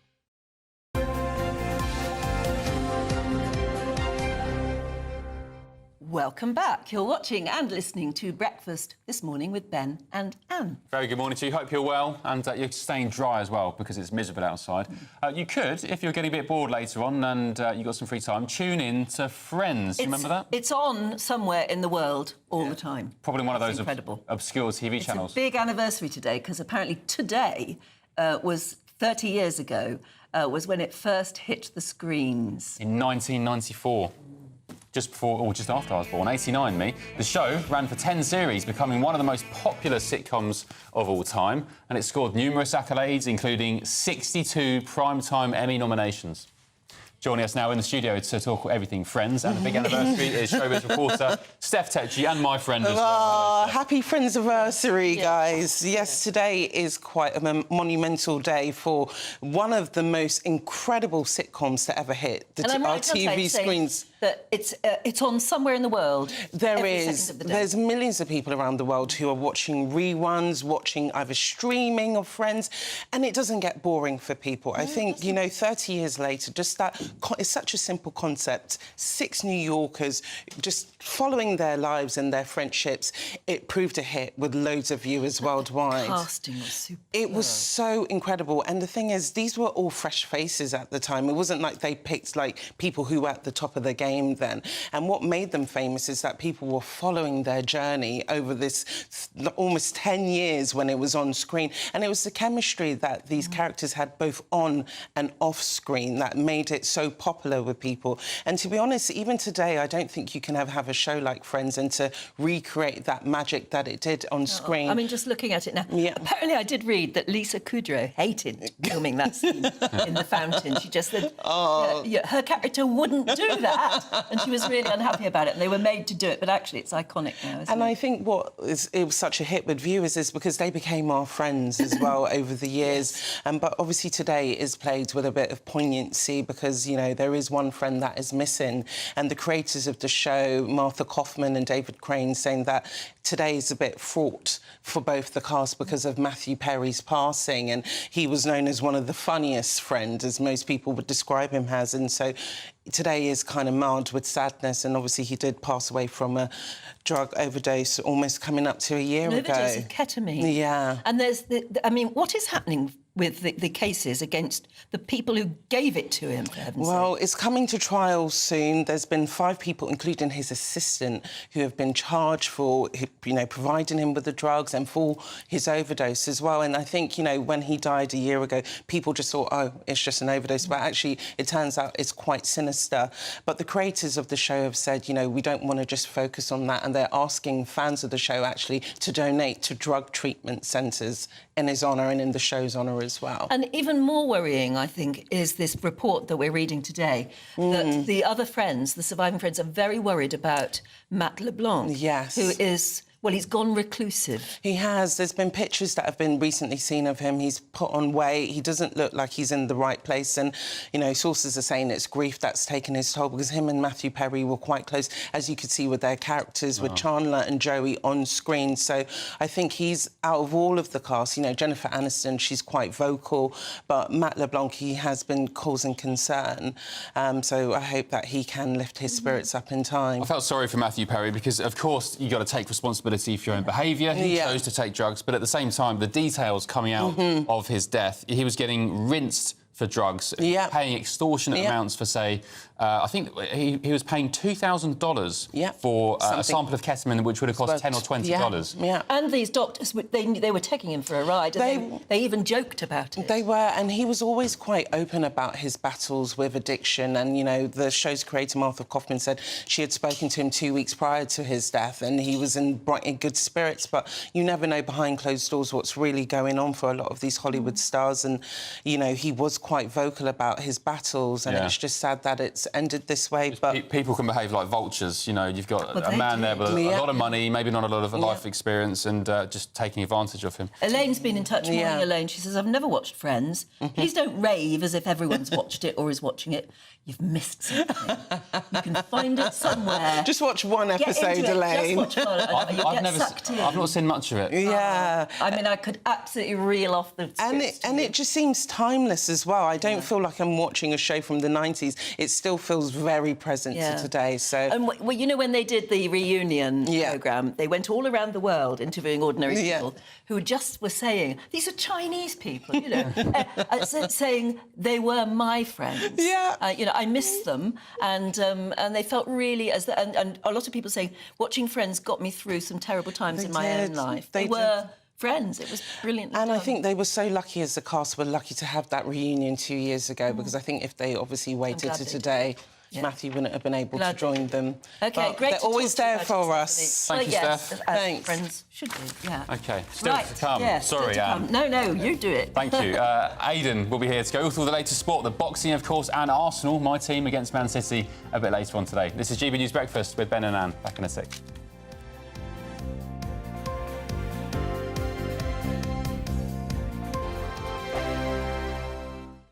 The Britain I grew up was the most peaceful, gentle society that has ever existed. That has been destroyed. Opinion polls show immigration is the #1 concern to the British public.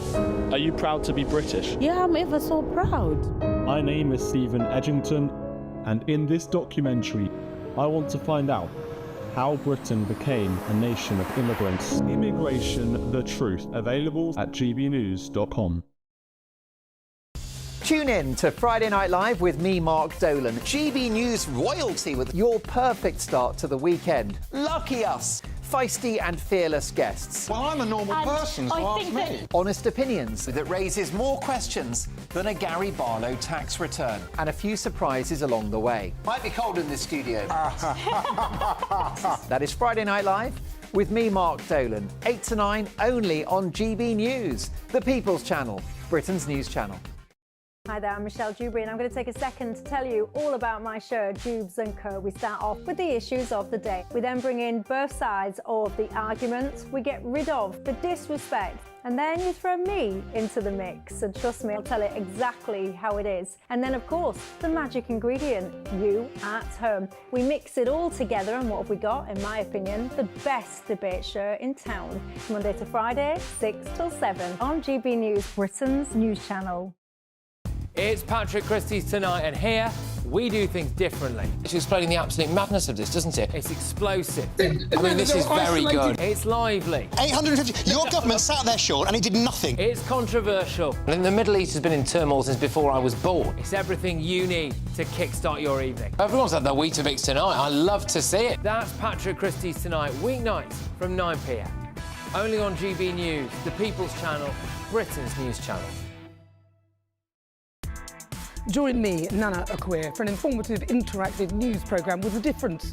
It's fun. No, he didn't say that, though. I'm so surprised. I think there's an element of truth to that. Join me from 3 p.m. every weekend, only on GB News, Britain's news channel. I'm Christopher Hope. From pop stars to politicians, I'll interview anybody in a pub who's got a political opinion. Join me every Friday on Spotify, Apple Podcasts, YouTube or gbnews.com, or wherever you get your podcasts. This is GB News, the People's Channel. In the GB newsroom, we bring you the news as it happens. With our team of dedicated journalists across the UK, we're ready to keep you up to date with what's happening every half an hour, every single day. Bulletins here on GB News, the People's Channel, Britain's news channel.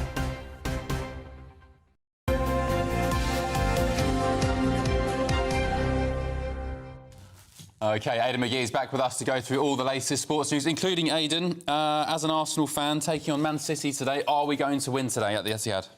I think it's probably Arsenal's best chance to do the business today. I mean, if you think about it, they haven't won at the Emirates since 2015. It was a good deal of time before that as well. 2009 was the previous time. They went there last season, drew 0-0, and they beat Man City at home last season, but it wasn't enough to overhaul them in the title race. The season before, they lost 3 times against them. So the evidence is they're getting closer, certainly. I mean, there was only, a point or two in it between the two sides last season in the Premier League, but it's a 4:30 kick-off today. Some significant injuries. Martin Odegaard is out. We know that he got injured for Arsenal. Is Rice back? Rice is back, yeah, from his suspension. That's a key thing. But Kevin De Bruyne is going to miss out for Man City. So you're going to see a few of the quality players that help kind of decorate this fixture are not going to be around today. But nonetheless, it's a hugely important game. And Pep Guardiola said beforehand that everyone wants us wiped off the face of the earth. And what he means by that is that their hearing against breaching Premier League financial regulations started last Monday, but it's in secret, so no one reports on it. We don't even know where it's taking place, and it could take months and months as well. So that's ongoing. I mean, I reckon I think it would be naive to think that if there would be people at City who would be getting little briefings, wouldn't they, about how it's going, and maybe that's affecting Guardiola's mood. But I don't want them wiped off the face of the earth. I want the club to exist because my father-in-law is a massive City fan, chairman of the Man City Sussex Supporters Club. But if found guilty, City need, I reckon, they can't just be relegated because they'll come straight back up. They need something like a 20-point reduction for 5 seasons consecutive. Well, that has been mooted as one of the options, but we're literally just speculating on what the punishment could be. If found guilty, a fine won't affect them. These clubs are owned by multi-billionaires. In fact, they regard a fine as a victory, I would imagine, no matter how big it was. And so I think that relegation is a possibility. But as I mentioned to Anne last week when we discussed it, and we discussed the regulator, that's the political backdrop to this. The Premier League have to win this fight. They really do, because if they don't, having lost against Leicester on the basis of a loophole just 3 weeks ago, it's going to look very embarrassing. This notorious picture of Keir Starmer in the box, isn't he with the person who was lobbying for the Super League? And the regulator. Exactly. Yeah, I mean, look, Keir Starmer's really in support of the regulator. All the parties are. I mean, it was a white paper issued by the Tories. Rishi Sunak was behind it as well. So the politicians are behind it. They are. But the fans are behind it. No, football don't. Look, I realised quite quickly in my tabloid journalism days that football clubs are fair game on anything, but if you start going through their finances, they really don't like it. It's not one bit. Okay. And so they don't want a regulator going through it because... Look, we all know there's going to be a regulator. We just don't know what kind of clout, what kind of scope, what kind of spec it's going to have in terms of meting out punishments, or teeth, as we would call it. So that's what they're nervous about, and that's why they have to be shown, the Premier League, to be dealing with one of their own. And just for context here, the Premier League is the clubs. The FA is different. I see. The Premier League is the clubs, is comprised of the clubs. So it's the clubs investigating themselves or keeping their own house in order. So they need to be shown to the government to be strong. And then the government might look at it and think, actually, we don't need a regulator. We can have a regulator because we've said we're going to have one. But these clubs don't do a bad job looking after themselves. OK, great stuff. One club that is run fiscally sound is Brighton and Hove Albion, my local team. They're playing Forest at home. Exactly today. Some good matches yesterday as well. Fulham had their first match yesterday since the Al Fayed allegations. Yeah, which is important, significant for them. Liverpool won as well. Chelsea won away to West Ham. Great. OK, we'll leave it there for the moment because you're back in a couple of moments. Absolutely. Reviewing the newspapers. Am I? Busy boy today. You are now. Busy boy. Yeah. We'll take a very short break, but don't go anywhere because we'll be going through the papers next. Join me, Camilla Tominey, for a frank and honest discussion with those in power that cuts through the spin and gets to the heart of the issues shaping our nation. You haven't confirmed that you want to stand as leader, but you haven't ruled it out either. This report basically says that he's not fit to stand trial. Is he indecisive? Incompetent? I deliver the dose of reality Westminster needs. That's the Camilla Tominey Show at 9:30 every Sunday on GB News, the People's Channel, Britain's news channel. This is GB News, Britain's news channel. Did you know several Paralympic GB track and field athletes aim to go for gold this summer in Paris? So aside from pure talent, a British firm has incorporated, get this, space technology in the materials of running clothes to help athletes perform at their ultimate capacity. I'm not sure if I believe this, but we'll find out in a sec. Trailblazing scientists, engineers and designers at British firm Rion Labs have taken an idea first used in a NASA project, and they've now developed it for over 15 years at Imperial College in London. First of all, please can you explain to us a bit more about how and what this incredible technology is? Yeah, well, as you mentioned, our founder, Dr. Dan Plant, spent many years developing these kind of dynamic materials. That means they behave in what's called non-Newtonic way. So they don't follow the rules. Effectively, they can change their behavior depending on kind of stress or stretch you apply to it.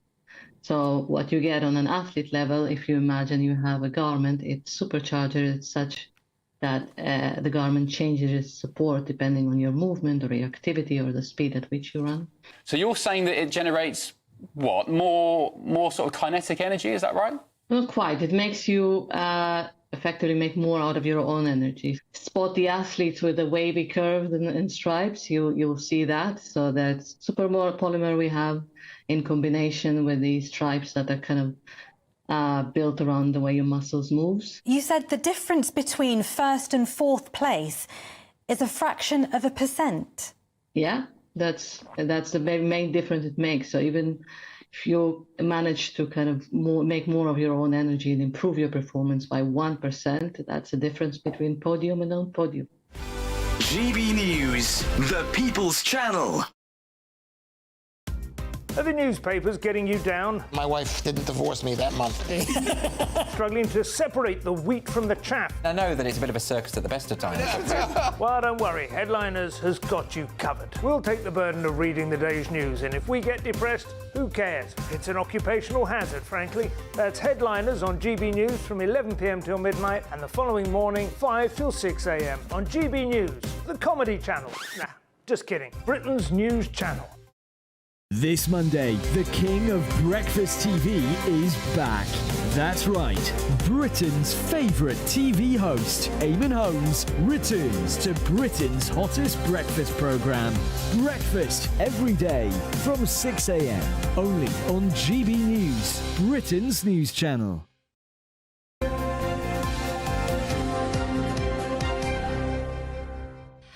Welcome back. We're going through the newspapers now, and we are joined by Lewis Oakley, who was in earlier. And I said that Aidan's going to be here filling in, but no, nobody told me. But suddenly, about half an hour ago, Andrew Eborn, who was obviously in bed half an hour ago, suddenly got the call and raced him. I live just around the corner, which is a joy. Brilliant. And if the heavens hadn't opened, I would have been here even earlier. Still raining outside? It is raining cats and dogs. There are poodles all over the floor. And the reason he's just in a shirt, yes, is because your jacket is completely sodden. It's basically got his own little thing going on. But we'll get more dress as the day goes on. He's got his pyjama bottoms on underneath the desk. I haven't got any bottoms on. You don't want to see that. Please, let's not go there. Right, we're kicking off with Lewis and looking at the Chancellor of the Exchequer, Rachel Reeves, who's saying that we should give up working from home, we should go back into the office because it's very, very important. In fact, she is setting an example. Yeah, she's setting an example by walking down a flight of stairs to where her office is. I mean, she lives there. This is just not a point. But look, I think first of all, Labour need to decide what side they're on of this, because they've coming out a few weeks ago saying we'd give people rights from day one, you can work from Flexible home. Working. Now she's saying, well, I do 5 days a week, I'd do 6 if I could. And I think the thing about this that irritates me is she acts like it's for us.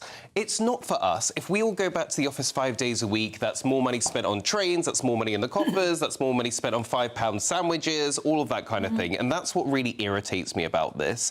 And I think, you know, there are lots of benefits to working from home. As someone that's got young kids, you know, I get to see them more. If I went into the office 5 days a week, I would see them for about an hour a day. So actually, one of the only benefits that came out of that pandemic was that now we've seen that there are benefits to hybrid working. You can be at home a little bit more. You can help out around the house a little bit more. You can sit in your underpants watching Loose Women. Hey, look at you. No, but that's a TV programme. Yes, I understand. You couldn't do that, because if I was just sat in my pants watching Loose Women, someone would clock on, why is your work not getting done? Yes. Actually, I think that... You should be judged, shouldn't you, by how effectively you're working? It's got to be that, hasn't it? It's all about productivity. And if you've got a commute which takes you an hour to get to the office, an hour and get back, and you're miserable, and a job that basically you could do without wasting those couple of hours, then that's worthwhile. Charlie Mullins, who I've had on my show a few times, I know he's been on here, he always says, obviously, being a plumber, you can't work from home. You've got to be there. So it does depend on that. My background, as you know, is as a lawyer, and and they basically divide up an hour into 10. So you get every 6 minutes you have to account for what you're doing, and that gets charged to a client. You work on, what I like is how effective you are. It's not about how much time you spend, but how effective you are, and that's the real reason. People got to be careful, though, because working from home, what's going to happen is that more and more things will get automated. As you know, I speak around the world as a futurist, and we talk about AI and how that's going to take over jobs. And Goldman Sachs said 300 million jobs are going to be lost to AI. The more that you say, I'm not going to go to work today, well, that's all right, well, the computer will do it. Well, the more that particular job is going to get lost, so be careful what you wish for. Well, I don't think we can fight against AI. It is going to happen, much in the way the internet did, and new jobs are just created around it. So I'm not here for all of the AI scaremongering, although we have to be careful. But I think no one ever talks about the benefit to businesses with work from home. I think, you know, it gives them more talent. They don't just have to have people that live an hour around their office. You know, you can have people from the north. You can actually level up. You can have people that are in Scotland that have jobs where their company is based in London. And I think that gives you a wider talent pool. That means that you can do more things. You can be more inventive. You make a great point, Lewis, and you're right. I speak, as I say, absolutely, AI will put the AI into Britain. It's not scaremongering. I always say it's our greatest human achievement, but also our biggest existential threat. You are right about working remotely, but it's not just up north. What it also means is those jobs that you can do from home, actually all the people abroad, all the zillions of people in China, in India, in the Philippines, in Australia, could do your job for you. One of my sons manages a team which includes people in Hong Kong, Germany, Australia, and he just sort of he works a lot from home, not all, but you know, he just is in contact. His team is all over the world. It's true. It's amazing. And that's the reality. So if you start wishing for working from home, it depends on where that home's going to be, and it may not be in Britain, and that's the problem. Depends on the industry as well. In journalism, there's no way junior reporters are going to learn a thing unless they're in the office rubbing shoulders with veterans who have been treading gravel and wearing out leather for decades. I think you're right about the new people coming in, and that is something that needs to be looked at. And maybe it is sort of every year that you've had with a company, you then get one more day where you can work from home. That seems smart to me. But also, speaking to young people now, I speaking to a couple of teenagers last weekend, and their whole thing is about being digital nomads, so just working from their laptop and going around the world, and that's what they want to do. And I think we have got to address as well that there has been a sharp decline in living standards when it comes to what your wage can provide for you. You know, in the 90s, you could have bought a house for, you know, a sixpence and 5 raspberries, whereas now you could work all of your life, and you'd have 3 jobs, and it's still not going to pay the bills. I must say, when I first read Rachel Reeves was saying that, I didn't clock, of course, that she's the Chancellor of the Exchequer. She lives in Downing Street. She doesn't have to go very far to get to the office at all. They really need to watch what they say. It's incredible. It's all about they all say in optics, isn't it? And it's not just about this. I mean, Kira's got his own problems with his that's things interesting, because you were going to talk about the... I was segueing for you. Look at that earlier in the morning. Exactly. I could feel that coming. Because up till now, his rhetoric has been doom, gloom, despondency. We're all going to have to tighten our belts. We're going to have a very cold year. We're going to take pensioners' winter heating allowance off them, and so on.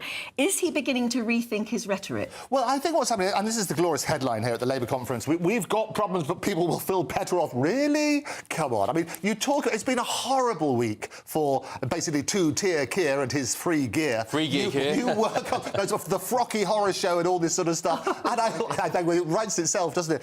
But you remember about the hypocrisy, and this is why I say he needs thousands of pounds on glasses, is so he can see that hypocrisy. Because if you remember at the dispatch box when Boris was having his Downing Street decorated, where Carrie doesn't live here anymore, but he spent a fortune on... he was like, hang about calling this out. The reality is all of those things are basically coming back to haunt him, and the optics on this do not look good. You'll also remember during the whole campaign, they say, we will not put up taxes for the working people. What are working people? So you fudge it and say, this is going to be income tax. We're going to fudge it another way. Taking away the winter fuel from certain pensioners is outrageous. So the rubbish about we've got problems but people will feel better off, they're delusional, absolutely delusional. A change of tone from even a few days ago where Keir Starmer said he didn't want to preempt the budget because he didn't want to put the fear of God into people. I mean, I don't know what they've got planned for the October budget, but... Well, they've got their conference, so I think they're going to want to try and put a positive spin on things. But, you know, I was saying recently, you know, they've got a massive majority. It's year one.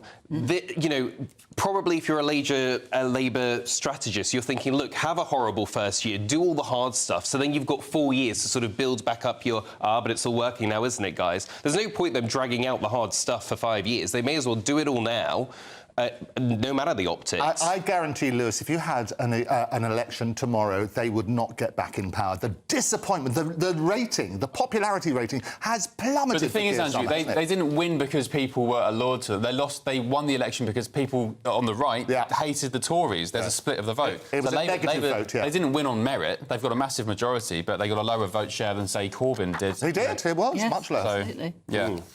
Interesting. Okie doke. We've only got about 20 seconds. Yes. There's very little that we can cover that quickly. But Lewis, we're honouring our para-heroes. In fact, we will be crossing to Arnhem in a few minutes. Yeah, Charlie Peters will be there because the commemorations go on, and Charlie Peters, excellent, who was doing a grand job yesterday, will be doing a grand job for us again today. So don't go away. That's still to come. That warm feeling inside from Boxed Boilers, sponsors of weather on GB News. Hello there, very good morning to you. Today is the autumn equinox, heralding in a new season. And for some of us, it certainly is going to feel quite autumnal. We've got an area of low pressure moving into southern areas of the UK to provide some fairly unsettled weather today. Heavy pulses of rain spreading across central southern areas of England and into Wales as well. There certainly could be some disruption possible, and a rain warning is in force. So do take care here if you are planning to travel at all. Some quite cloudy conditions across the northeastern areas of England and into eastern Scotland as well, providing a bit of drizzle, but some fine conditions for western Scotland into Northern Ireland as well, with some sunny spells throughout the day. And here temperatures could climb towards 18 to 20 degrees Celsius, but also 20 in the far south, but feeling a lot more humid here underneath all that cloud and rain. The rain will continue on as we head into the evening period as well. For Scotland, though, the evening is one of that east-west split continuing, so the best of the sunshine to end the day, certainly in the west. That drizzle underneath the clouds still possible further towards the east. Quite cloudy as well for down into Northumberland, parts of Yorkshire and Lincolnshire as well. That cloud and rain then across Wales into central areas could still provide some heavy bursts of rain. We might see some thunderstorms developing throughout the afternoon and evening today as well, and that's certainly something to take care of. It will eventually become a bit slow-moving through Wales into the Midlands, and another rain warning comes in force at the start of Monday as well, with further heavy pulses possible as we head towards dawn. It's not going to be a cool night at all, really. Many of us holding up in teens, 14 to 15 degrees Celsius, with that rain still very much in place first thing. There is some uncertainty in regards to the exact positioning of this rain, but particularly eastern Wales into the Midlands up towards north-east England. It is certainly worth taking care during the day. Some very heavy rain is possible, but do stay up to date with the forecast. Some showers developing in the south, whereas it will be a little bit drier further towards the north, but we'll have that band of rain starting to push its way into the far north of Scotland, and that's a sign of things to come, with a northerly wind setting itself in, so things will be turning cooler over the next few days. A brighter outlook with Box Solar, sponsors of weather on GB News.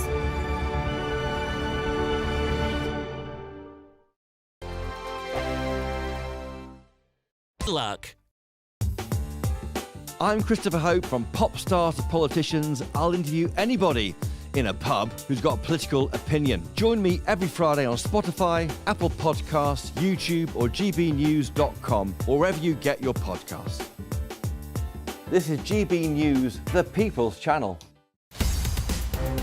In the GB Newsroom, we bring you the news as it happens. With our team of dedicated journalists across the UK, we're ready to keep you up to date with what's happening every half an hour, every single day.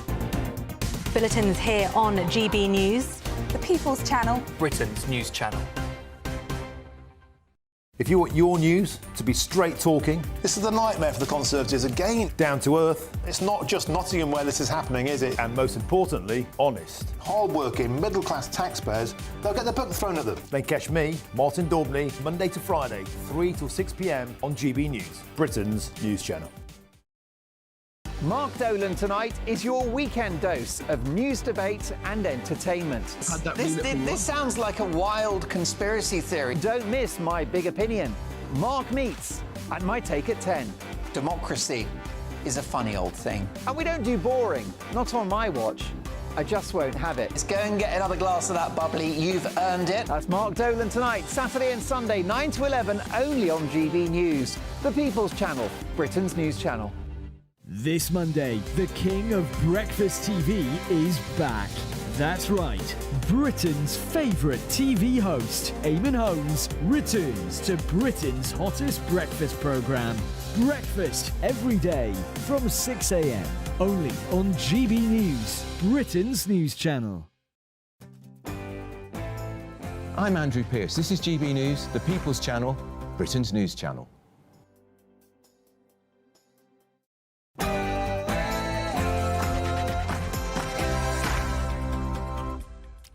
Good morning. The Prime Minister's popularity has plummeted. Keir Starmer faces a 45-point approval ratings drop since July, now becoming less favoured than Rishi Sunak. The party donor scandal continues as the Prime Minister is branded shameless because he was spotted with Sue Gray enjoying hospitality to Spurs match just hours after Wardrobe Gate erupted. It all comes as the Labour Party sets out their vision for the country at their conference, which begins in Liverpool today. And to the Tory leadership race, where former Immigration Minister Robert Jenrick has revealed that dozens of terror suspects have crossed the Channel in small boats. And elsewhere, Operation Market's Garden 80 years on. Our reporter Charlie Peters is in the Netherlands, where commemorations are taking place. Princess Anne will join thousands here at a cemetery in Oosterbeek to deliver the airborne memorial service, unchanged since the Second World War, and to commemorate the 80th anniversary of Operation Market Garden. Yeah, very poignant indeed. Meanwhile, in sport, there was a heavyweight shock for the ages as Anthony Joshua suffered a devastating fifth-round knockout by Daniel Dubois in front of 96,000 fans at Wembley. We reflect on a huge upset and ask where next for AJ. Today is the autumn equinox, heralding in a new season, and for some of us, the weather is certainly going to be very autumnal, so join me later for all the details. It's just gone 8 o'clock, yes, 1.5 minutes past 8. I'm Anne Diamond. And I'm Ben Leo, and this is GB News Breakfast.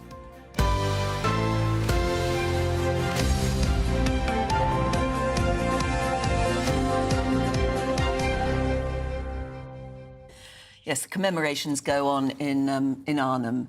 It looks a bit wetter than it looked yesterday. Looks equally as wet here. I mean, Charlie Peters has been doing, and you viewers at home will certainly agree. I've heard you the last couple of days. He's doing a sterling job, our Charlie on the ground, as he always does. In Israel, the grooming gangs investigations, the Rotherham child abuse story. We are very lucky to have Charlie, and you viewers say the same thing as well. And what a, as Aidan said, a poignant occasion in Holland on the ground. They call it the...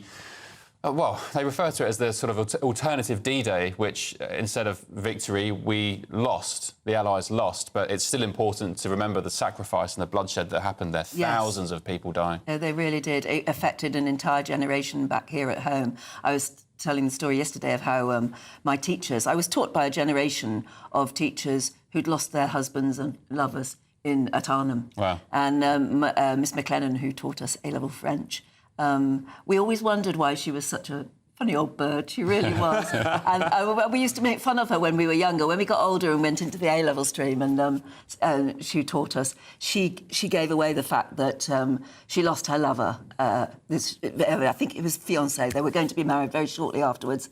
And, of course, he never came home from Arnhem.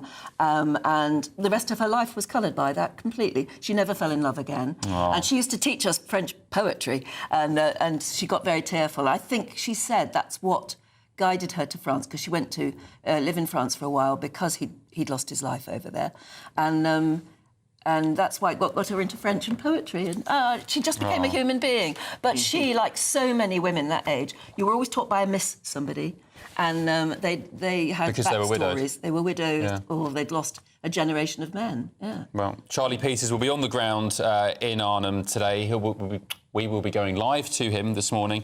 Members of the public will be invited to join veterans, armed forces personnel, and Her Royal Highness the Princess Royal as well. Yeah, lovely picture on the front page of the Daily Telegraph there of Princess Royal meeting a man who's 99 years old and was there at Arnhem for the fighting and survived, amazingly. Not many of those people left, those heroes. But yesterday we were saying, because the King of Holland was there, the Dutch King, and we said there must be a British royal going, And when we looked it up, it was the Princess Royal. Right. And she is going on, she's doing more things today, more things tomorrow night. I mean, she is really busy. But you never really hear about it, do you? No. She was at the boat show last week, I think. She was what? She was at the International Boat Show last week. Yeah, honestly, she works every day by the look of it. Incredible. Yeah. And she's looking more and more like her mum. Every day.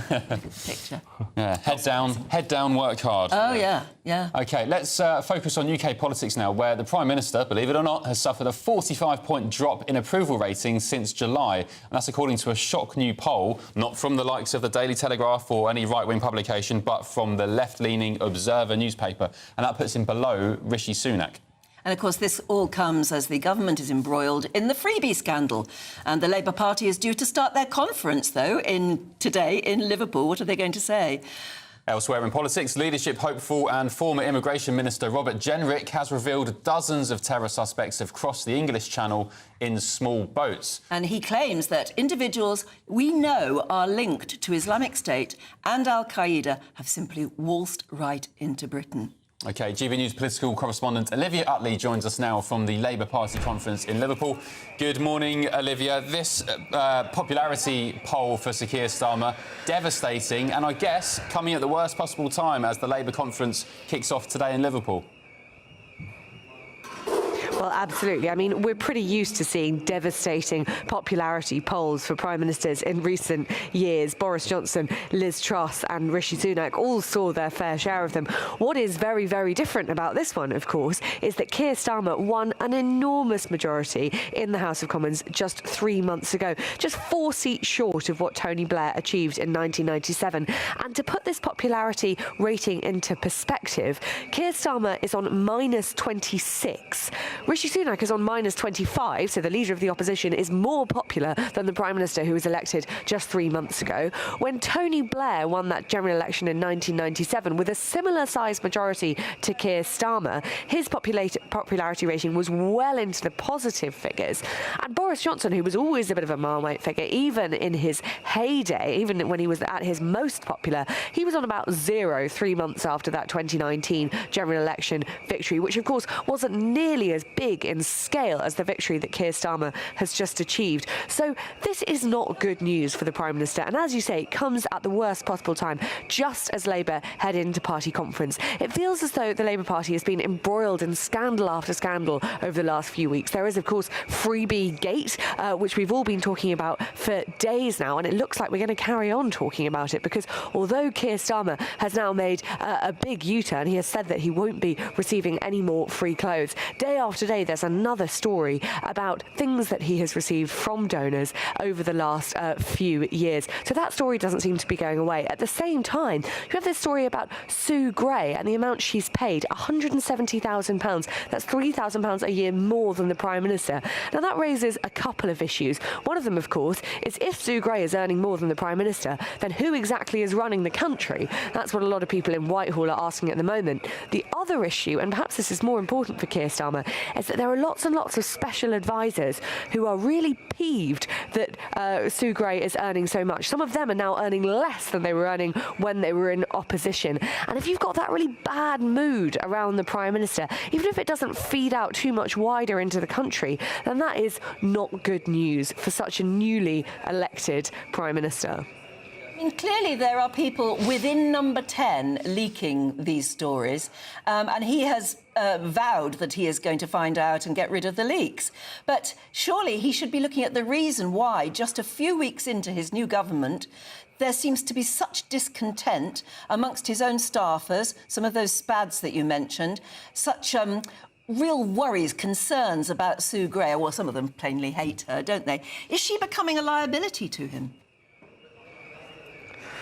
Well, I think that's a really interesting question. It does feel a little bit as though the Dominic Cummings years are repeating themselves. We saw exactly the same thing when Boris Johnson was Prime Minister. Special advisors from all over the government really fed up with the amount of power that Dominic Cummings had, called him sort of power hungry, said that he was pulling all of the strings and that Boris Johnson was essentially the puppet. This is beginning to look like something a bit similar. And as you say, Anne, it's all very well getting rid of the leakers in Number 10, but why are they leaking? The Labour Party won this enormous majority 3 months ago. Today at conference, there should be a celebratory air, but it really doesn't feel like that at all. If you speak to backbenchers and even some frontbenchers, some of those ministers who've just been given their job by Keir Starmer, they don't feel happy about the operation in Number 10. Lots of them saying that it's amateurish, and you can see why. This enormous furore over those freebies that Keir Starmer received, it felt like the Prime Minister showed not very much of political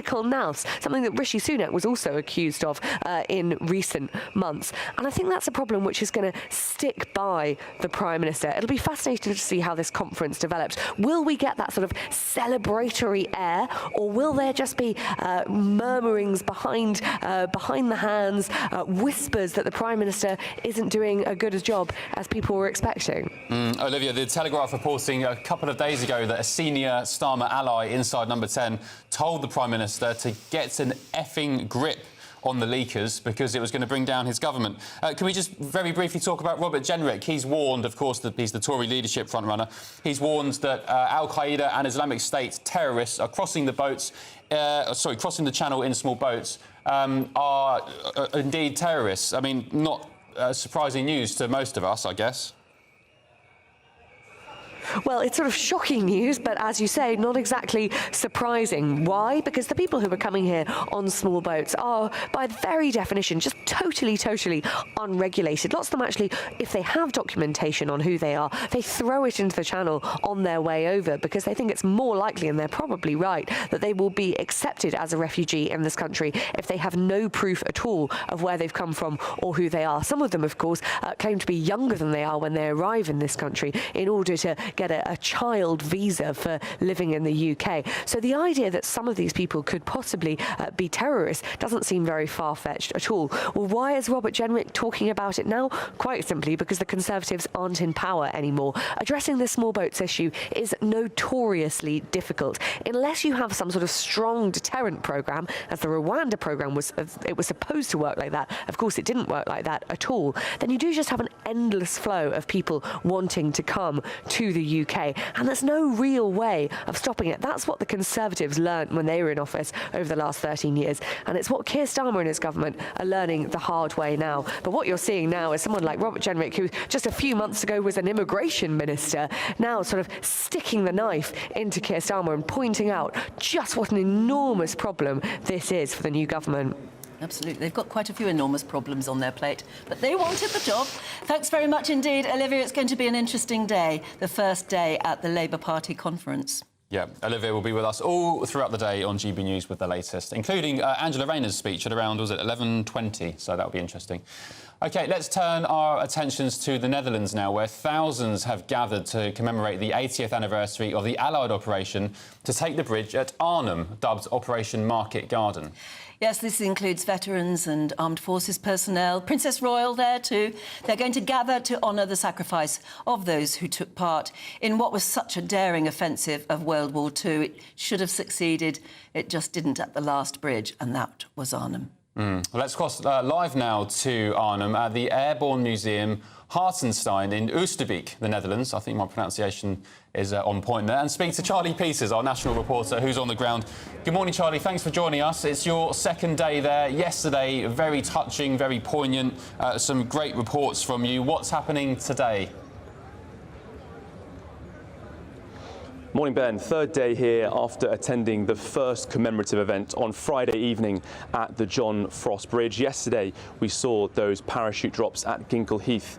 But now, on the third day, the most solemn and sober part of these commemorative events for Operation Market Garden, we will have the Airborne Memorial Service here at the Airborne Cemetery in Oosterbeek. 80 years ago, this small town between where the 1st Airborne Division dropped and Arnhem saw some of the fiercest fighting during the Operation Market Garden. Now, we're expecting over 1,000 guests to attend here to honour the nearly 2,000 lives that were lost during the operation. Some 10,000 men of the 1st Airborne Division arrived by parachute, by glider and by other desperate means to achieve the operation that Field Marshal Montgomery set. But only 2,000 got back. 7,000 were taken prisoner of war. And this service will be solemn, it will be a highly emotional and I think quite an esteemed and reserved moment, because we'll have representatives from all of the nations who were involved in that conflict. Around me I'm seeing several Polish soldiers. Their first independent parachute brigade was a core part of the landing at Arnhem. They joined the British forces in that deployment, and also many Dutch soldiers and Americans will be here as well. The Americans took Nijmegen and Eindhoven further south in Operation Market Garden. We'll also have the presence of the Bloemenkinderen, the flower children in Dutch. This community 80 years ago was plunged into the most vital and difficult part of World War II, seeking liberation from the Nazis, but from a force that couldn't quite overcome them.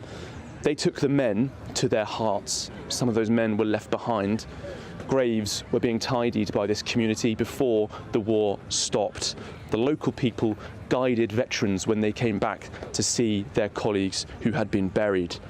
Now, the children express that gratitude from this community. They have done for 80 years. This started the first organised flower laying ceremony in September of 1945. It is a formal expression of the informal, when local people gathered and commemorated and cleaned up the graves. Now, this is now a Commonwealth War Graves site. It's one of the 476 locations that the Commission locates and organises across the Netherlands. There are some 19,000 Commonwealth War dead across them. There are 12,000 locations in the UK for the Commonwealth's War Graves Commission. It's their third largest after France and Belgium. And to mark this commemoration and this 80th anniversary of Operation Market Garden, they also had a Dutch initiative called the Freedom Trail, marching from Leopoldsburg in Belgium, which is where 30 Corps started their advance, which is the ground part of Operation Market Garden. There were 2 stages a day, and over a week they marched from Leopoldsburg up to Arnhem, trying to complete the trail that 30 Corps could not complete 80 years ago. They couldn't reach the airborne forces fighting desperately on the north side of that John Frost Bridge. They weren't able to secure the bridge too far. Now, there are many people here from across the armed forces, many members, of course, as you'd expect, from 16 Air Assault Brigade. And as you've mentioned, we're also expecting to see Princess Anne, the Princess Royal, attending. She's the Colonel-of-Chief of many of the units who are represented here. The 16 Air Assault Brigade comprises several units within it. They take the airborne volunteers from across the armed forces. Now, we're expecting her to speak of the endless courage from all of those who served on this operation, and how the operation has echoed throughout the generations. Yesterday, the Princess met with Jeff Roberts, 99 years old, and he's believed to be the only British soldier who travelled to Arnhem for the commemorations this year. He flew a glider into Arnhem during Operation Market Garden, but was captured as the Allies retreated after their efforts, immortalised in the film A Bridge Too Far, as they were thwarted by resistance from the Nazi troops. Now, Mr. Roberts spent the rest of the war in a German prisoner of war camp, but today he can visit and see liberated Dutch people from the British efforts and the American efforts and the Polish brave efforts from that period 80 years ago. So we are expecting an emotional service here, as I said, with representatives from across the forces who were here fighting bravely, desperately, in a gritty and daring campaign 80 years ago. There is the cross of sacrifice behind me. We're expecting Princess Anne to deliver a lesson and be part of a wreath laying there, as many people here come to honour those who helped liberate this small town from Nazi rule. It's so moving to see these pictures simply of people looking at gravestones, isn't it? Because you wonder, there's probably a very poignant and personal reason why they're there and looking out a particular gravestone. What's the timing of events? Do you know, for instance, when the service will start and when Princess Anne might be speaking? Well, the service will start at 10 a.m, but the services have been going on all week. The Commonwealth War Graves Commission were here on Wednesday burying 2 British soldiers who were part of that operation 80 years ago. Private Moon from the Yorkshire Regiment, then the Green Howards, he was buried. He was formerly missing in action for some 80 years. And then Lieutenant Anderson from the Army Air Corps, formerly of the Glider Regiment. He was also buried at this location with support from the Commonwealth War Grave Commissions. We also had padres from both of those respective military units. It's the start of an ongoing commemoration and remembrance service here at Oosterbeek. OK, well, we'll be joining you again. We will.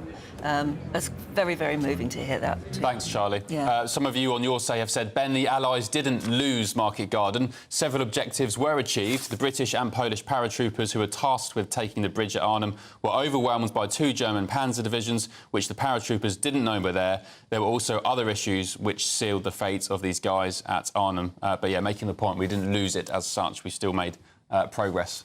And good achievements with it was 2 bridges, wasn't it? It was the first 2 bridges were Nijmegen and Eindhoven. Yeah. And then Arnhem was just they didn't make Arnhem. Yeah. And that's where they lost so many people and then had to retreat. But no, I mean overall it was an incredible push forward again. Yeah. So many months after D-Day.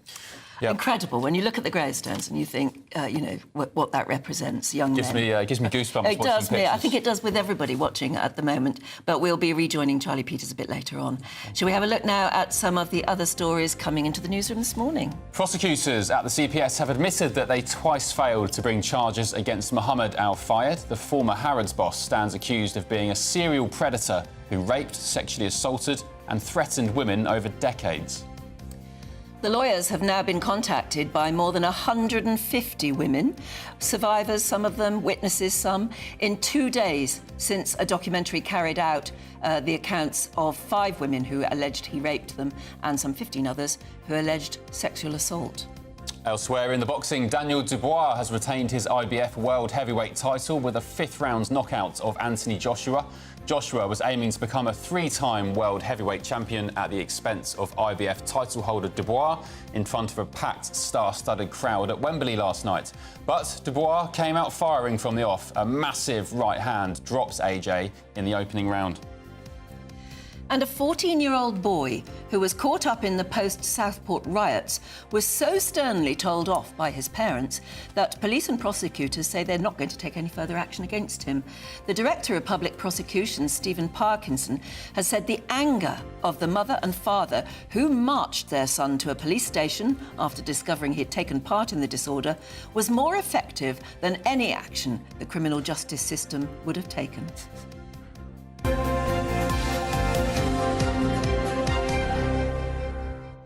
On one hand, I think, well done to the parent, of course, great parenting for marching your child down to the cop shop. But on the other hand, I think all these mitigating circumstances why people aren't facing justice. We had it with Hugh Edwards. Oh, he went to Cardiff instead of Oxford, so he felt inferior at the BBC. His dad was a bit of a monster. I don't like these excuses. No. You know, just let justice be served and forget all the mitigating defences and the backstory. Just serve them justice. Yeah. Well, the Crown Prosecution Service also said, after their comments about that 14-year-old boy and his parents, that there were many other instances of youngsters whose parents thought it was absolutely OK for them to take part in the rioting. Well, one was on holiday, the infamous case. The mother was, I think, was it Ibiza? Whilst her young kid was out throwing... Yeah. And as so many of you pointed out, thank you very much for getting in touch, this is about parenting, and it comes back to it time and again, doesn't it? Yeah, good to hear, though, a rare example of parents doing their jobs. I do the same thing. That's what my mum and dad would have done. I mean, they would have done that with, you know, shoplifting or anything, any small... Or, you know, having a word with your teachers. They would have gone down there and they would have taken the teacher's side, I think. I would have got the wooden spoon. Yeah. Did you ever get that? No. No? On the back of the... I went to a primary school where you got the ruler on the hand. Didn't like that very much, but, you know... Well, anyway, you've got very strong views on parenting. Thanks for getting in touch. Shall we get hold of the weather now, because it's not looking so good? A brighter outlook with Box Solar, sponsors of weather on GB News. Hello there, good morning to you. Today is the autumn equinox, heralding in a new season. And for some of us, it certainly is going to feel quite autumnal. We've got an area of low pressure moving into southern areas of the UK to provide some fairly unsettled weather today. Heavy pulses of rain spreading across central southern areas of England and into Wales as well. There certainly could be some disruption possible, and a rain warning is in force, so do take care here if you are planning to travel at all. Some quite cloudy conditions across the northeastern areas of England and into eastern Scotland as well, providing a bit of drizzle, but some fine conditions for western Scotland into Northern Ireland as well, with some sunny spells throughout the day. And here temperatures could climb towards 18 to 20 degrees Celsius, but also 20 in the far south, but feeling a lot more humid here underneath all that cloud and rain. The rain will continue on as we head into the evening period as well. For Scotland, though, the evening is one of that east-west split continuing, so the best of the sunshine to end the day, certainly in the west. That drizzle underneath the clouds still possible further towards the east. Quite cloudy as well for down into Northumberland, parts of Yorkshire and Lincolnshire as well. That cloud and rain then across Wales into central areas could still provide some heavy bursts of rain. We might see some thunderstorms developing throughout the afternoon and evening today as well, and that's certainly something to take care of. It will eventually become a bit slow-moving through Wales into the Midlands, and another rain warning comes in force at the start of Monday as well, with further heavy pulses possible as we head towards dawn. It's not going to be a cool night at all, really. Many of us holding up in teens, 14 to 15 degrees Celsius, with that rain still very much in place first thing. There is some uncertainty in regards to the exact positioning of this rain, but particularly eastern Wales into the Midlands up towards north-east England. It is certainly worth taking care during the day. Some very heavy rain is possible, but do stay up to date with the forecast. Some showers developing in the south, whereas it will be a little bit drier further towards the north, but we'll have that band of rain starting to push its way into the far north of Scotland, and that's a sign of things to come, with a northerly wind setting itself in, so things will be turning cooler over the next few days. That warm feeling inside from Boxed Boilers, sponsors of weather on GB News. Giveaway time now. There's still plenty of time to grab the £36,000 that we're giving away so far. Here's how you could make all of that tax-free cash yours. Watching on demand. Good luck. Very good luck to you. What would you do with 36 grand?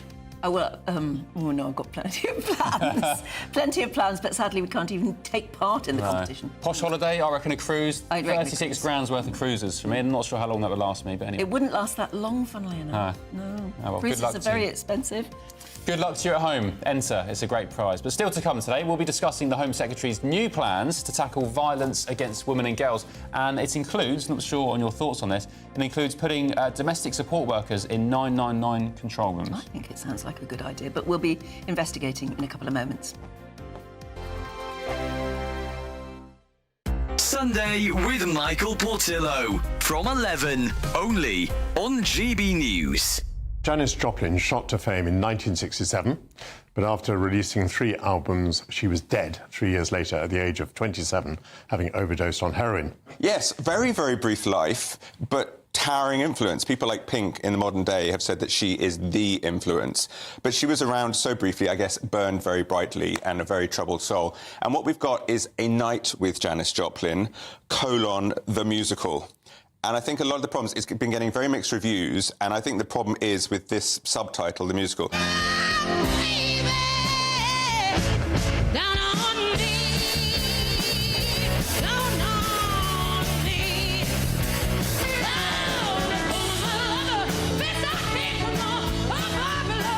That does it no justice at all. Really? It's staggering, stunning in an audience. So what we have is A Night with. It's as if she's in concert. She's sitting on the stage, she's swinging from a bottle, and she's singing and giving us little memories, thoughts on life. I think I see where you're going, because some critics have said it's a fantastic individual performance that sits in an empty vessel of a show. Yeah. And you're saying that that's because the expectations of what the show is have been wrong. Yes, I agree. And I do think that it's obviously a very loving show. There's very little reference to drugs. There's a bit of a throwaway comment. So we don't really look at the demons. What we do is we explore womanhood very powerfully, but also the blues. How long do we have to see this? This one it's on until September the 28th. It's on at the Peacock, which is just down by Aldwych in Quite London. a small auditorium, actually. No, it's a big auditorium. So the Peacock is it's a bit of a barn of a room. And again, I would say this show might be better in a slightly smaller venue, but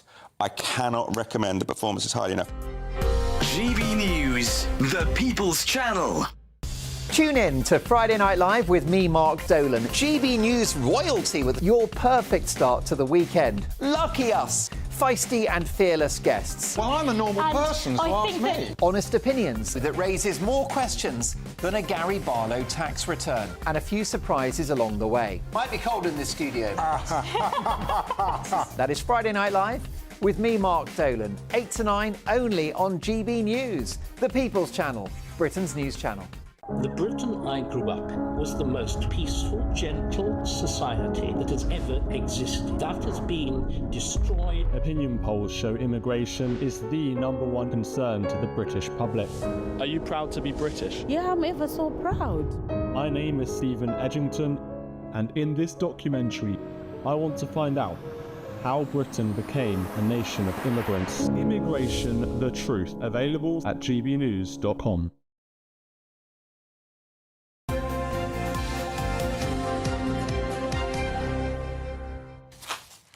8:30 exactly. Welcome back. You're watching and listening to Breakfast with Ben and Anne. OK, I'm not sure if you've seen this in the papers, but the Home Secretary has announced new measures in efforts to strengthen the police response to domestic abuse. One of the key initiatives launched is embedding domestic abuse specialists into the 999 call centres. It comes as the government's aiming to halve violence against women and girls over the next decade. And joining us to explain more about the programme is lawyer Emma Nash. Good morning, Emma. Thank you for joining us so early. It sounds like a good plan. They're going to be putting domestic abuse specialists in 999 call centres. Is halving domestic abuse over the next decade, is that realistic or ambitious of the government? Well, first of all, I think we have to keep in mind that the current protections, the current systems have not been working well enough to protect those who really need it. So I do think that these announcements and these proposals are a good thing. I think that the key to actually achieving what the government wants is going to be both in ensuring that those measures are implemented and enforced, and also in changing the culture and attitude and understanding towards these type of attitudes towards women and these type of crimes. Very clearly, somebody has identified that while we know that 999 call answerers are very, they're well trained, that extra training or extra expertise is needed because so many calls come in as a result of domestic abuse. Or sometimes we hear, while there is abuse going on, people make a 999 call, and this has to be very, very sensitively, but but dealt with in a very quick response. So clearly this has been an identified need. Do you think it really will help? I do think it will help, but as I say, it has to be delivered and implemented well. There is a problem with, on the ground, providing this immediate protection. By the time someone is calling 999 and asking for that help, they are probably in a position where they've not just suffered something immediate, but they've been suffering it for a long time. Domestic abuse can go on for years.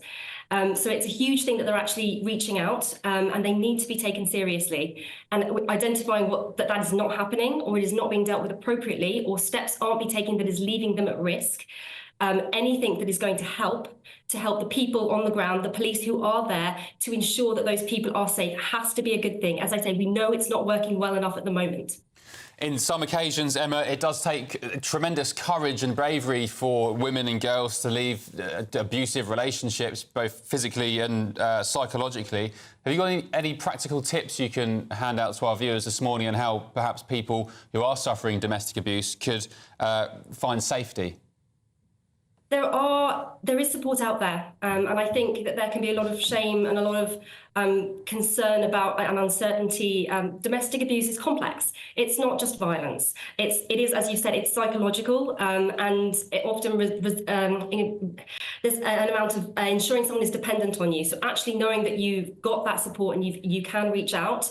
There is support out there with refuges, with helplines. As a family lawyer, whenever I'm dealing with someone who is telling me that they've got an issue with domestic abuse, I always tell them if they feel that they are at an immediate risk, they call the police. That is an option, but they also have to know that that's an option that's actually going to make a difference. So as I said, the support is out there. And people need to be more aware of that. And it's part of building that better understanding, not just within the police, not just within the call centres, but with society generally about this type of abuse, about this type of crime, and understanding that the support is there.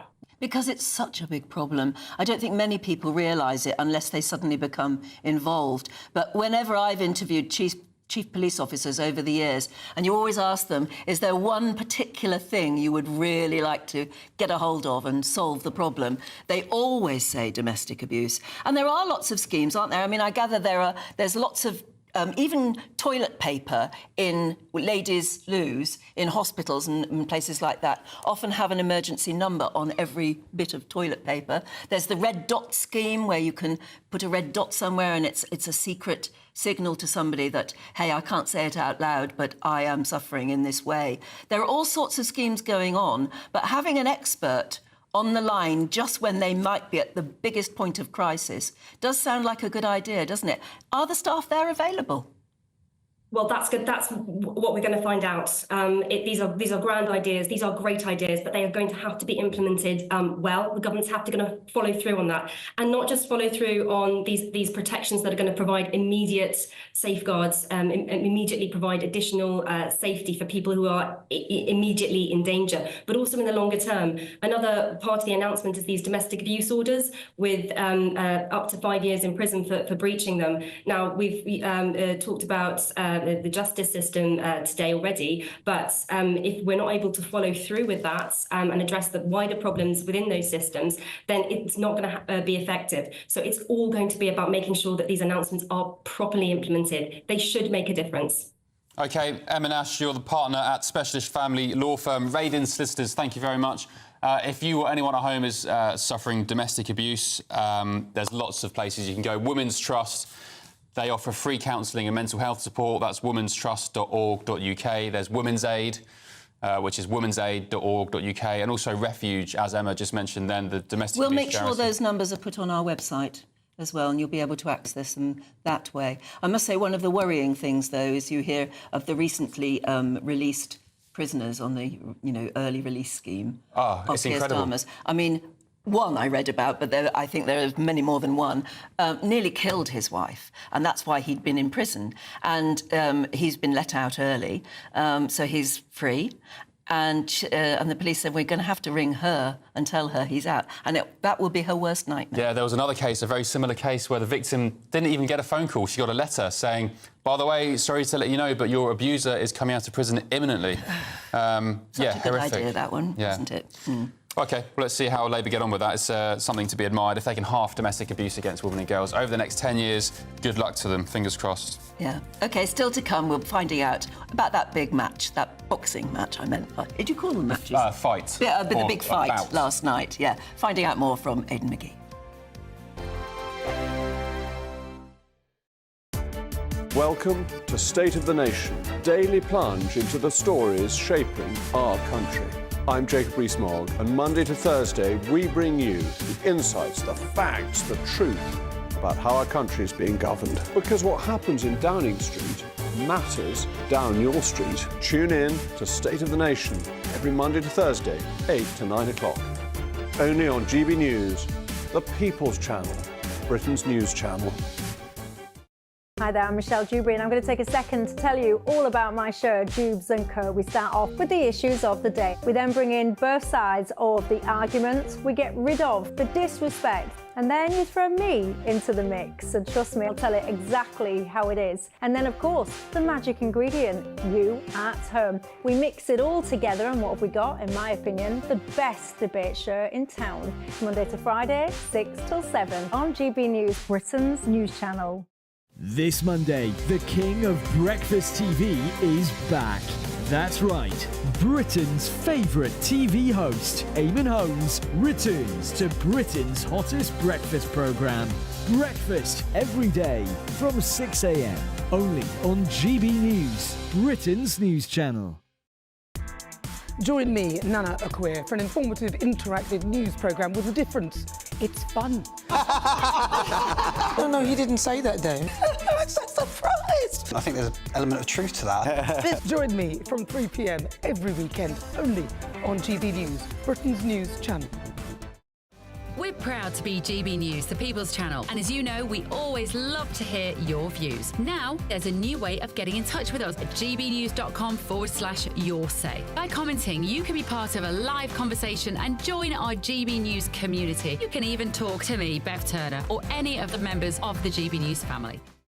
It's Patrick Christie's Tonight, and here we do things differently. It's explaining the absolute madness of this, doesn't it? It's explosive. I mean, this is very good. It's lively. 850. Your government sat there, Sean, and it did nothing. It's controversial. And the Middle East has been in turmoil since before I was born. It's everything you need to kickstart your evening. Everyone's had their Weetabix tonight. I love to see it. That's Patrick Christie's Tonight, weeknights from 9 p.m. Only on GB News, the People's Channel, Britain's news channel. Tune in to Friday Night Live with me, Mark Dolan. GB News royalty with your perfect start to the weekend. Lucky us. Feisty and fearless guests. Well, I'm a normal person, so ask me. Honest opinions. That raises more questions than a Gary Barlow tax return. And a few surprises along the way. Might be cold in this studio. That is Friday Night Live with me, Mark Dolan. 8 to 9, only on GB News, the People's Channel, Britain's news channel.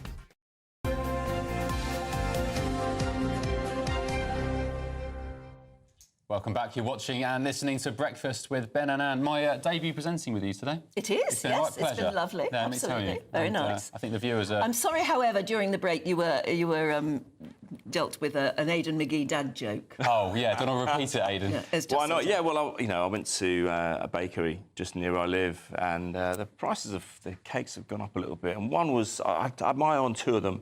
I wasn't sure which one to pick, but one was distinctly more expensive than the other. And I said, what's the crack with this? And they said, oh, well, that's Madeira cake. Off you go. You're sacked. I think that was very sweet. Yeah. However, let's talk about... What should we talk about first? The fight last night? Yeah, look, I mean, it was eagerly anticipated. It was... we touched on it yesterday, how some of these big sporting events in the UK now, particularly if they're Saudi influence, are getting a little bit more like the Super Bowl. We saw... a huge crowd, 96,000. We saw Liam Gallagher play as well. Oh, yeah. Was he any good? Well, I thought he was all right. I heard it on the radio initially. He played like 3 songs. What was he playing? Oasis songs? Yeah, Oasis songs, yeah. There was a suggestion that... Well, I think it was confirmed in all but name last night that Noel Gallagher was approached and given a significant multi-million-pound sum by the Saudis to come and perform alongside Liam, but I think that it would have kind of kicked the... Yeah. It would have usurped the specialness of their tour. It was. He played three songs. Cigarettes and Alcohol was one of them, and afterwards people were saying there might be a rush in the morning for people putting Oasis tickets on eBay. I didn't think it was that bad. I thought it was all right. And I think the radio's a good litmus test, isn't it? Because when you can hear the quality of the voice. But the reason that people have bought the Oasis tickets is because they want to see the two of them. Without doubt, that's true. And the reason they bought the tickets last night was to see the boxing, of course. And look, Anthony Joshua was the huge favourite. I said yesterday that I felt he would win. There'd been question marks over Daniel Dubois, in the years before that, whether he had the staying power to last the distance with a calibre opponent. But as soon as the bell went at around about 10 o'clock, I mean, look, and he said he would do it in 6. He did it in 5. He knocked him down 4 times. And there are quite a few apologists for Anthony Joshua's career as well, I believe, in the media. Not so much the people who've got money. It's quite unusual nowadays, isn't it, to see such knockouts? It is. People lying on the canvas. Heavyweight fighting, you do run that risk. I mean, he got hit early, and he got repeatedly hit with this right hand.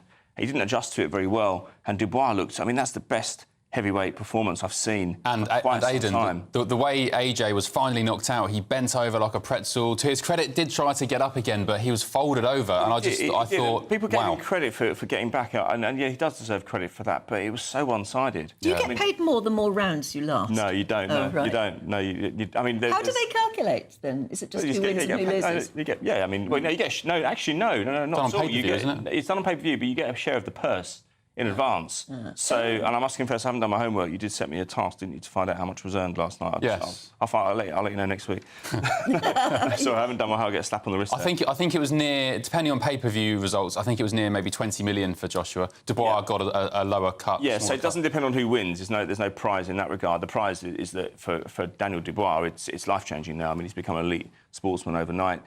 He's the only one actually who's taken Usyk, who's got close to beating Usyk. He wiped the floor, but he certainly was a class above Joshua. He beat Fury, and Usyk was quite fortunate, some would say, to to beat Dubois. So, look, as I say, it's what next for AJ, isn't it? I mean, I don't think it's over for him because he's so marketable. Yeah. People are saying now, is that him done? Well, I think if he wins the rematch, because there is a clause for a rematch from last night, then he probably is in a strong position to fight either Usyk or Fury again. But depends how much money he wants. Is £300 million net? Well, 320 if your calculations are right. I'd just call it a day. I mean, you run the risk of causing serious damage. He's only 34. They go on later these days. Yeah, but 300 million. Yeah. Don't you think at some point you should stand back and say, I'm so lucky to have 300 million already? They just don't. They just want to go on and on and on. It's a drug. It's a drug, Anne. That's what it is. You see it in football as well. But science says they can't. Eventually, they do have to quit. But a chastening night for Anthony Joshua in the ring last night, most unexpected, and some would say the myth has finally been blown apart. 4 defeats in the last 10 now for Anthony Joshua, and I think that, you know, if we see the Fury fight, it won't be to the level certainly to the billing we expected maybe 3 or 4 years ago. Okay. The myth blown apart, and perhaps indeed his jaw, according to that punch last night. Ouch, yeah. Thanks, anyway, Aidan. ding ding on that conversation, and we'll move on. Still to come, all the rest of the day's biggest stories in our paper review. That's next.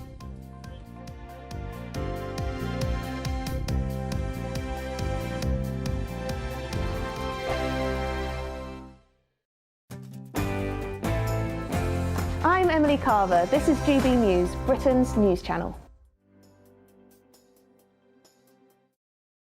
We're proud to be GB News, the People's Channel. And as you know, we always love to hear your views. Now, there's a new way of getting in touch with us at gbnews.com/yoursay. By commenting, you can be part of a live conversation and join our GB News community. You can even talk to me, Bev Turner, or any of the members of the GB News family. Good afternoon, Britain. Weekdays from midday. A window cleaner is battling to prove he has the only portrait of William Shakespeare made in his lifetime. Yes, so owner Stephen Wadlow has been trying to validate the painting for years. He's had it x-rayed, he's had it analysed by experts, he's had it scientifically dated back to 1595 when the playwright was 31 years old. If it is the Bard, it could be worth north of £200 million. Steve, welcome to GB News. First of all, just explain how you came to have this painting in your possession. It was sat there all my lifetime sort of thing while I was growing up, above the television in the corner. It was only back about 12 years ago that a visitor, she said, oh, I think it looks like William Shakespeare, you know, I like your copy of William Shakespeare, and was shocked to see it was an original painting. So it was only then that I started researching, and the different institutions have helped with the x-rays and all the rest of it. But then, is it actually Shakespeare? Well, all the facial comparisons, technology, everything like that, all matches with the Droschau, which is the only known 2D image of Shakespeare. And who do you go to find that out? There's a suggestion in the Sun's write-up of this story that you've been struggling to be heard in the academic world, the lofty art world. It's all a bit snooty. Yes. It's about who you know, and you're a tradesman. Yes. That is definitely true in some avenues, but then I have to say, and it's lovely to be able to have this opportunity to say it, there's other people in that world that have been fabulous. It's taken a long time to sort of get listened to. We want the discussion out there because all the evidence that we've got indicates that this really should be discussed. GB News, the People's Channel. This Monday, the king of breakfast TV is back. That's right, Britain's favourite TV host, Eamon Holmes, returns to Britain's hottest breakfast programme. Breakfast every day from 6 a.m. only on GB News, Britain's news channel. I'm Tom Harwood. This is GB News, Britain's news channel.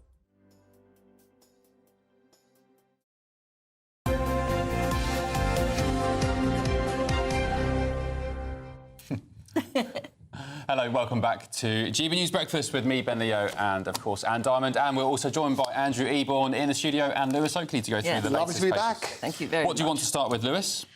Should we start with Al Fayed? Yes. So obviously this is a horrifying story, but more details now. The Crown Prosecution Service basically twice decided not to charge him, once in 2009 and once in 2015. And we're now in the position where we've got sort of 150 victims and witnesses coming forward, and you just think, how could there not have been any evidence? Because he's gone now, you know, that he's not going to face a co-uppance. But it has sparked a bit of a debate now. You've got cancer research that's coming out saying, well, should we give back the money that we've had from the foundation?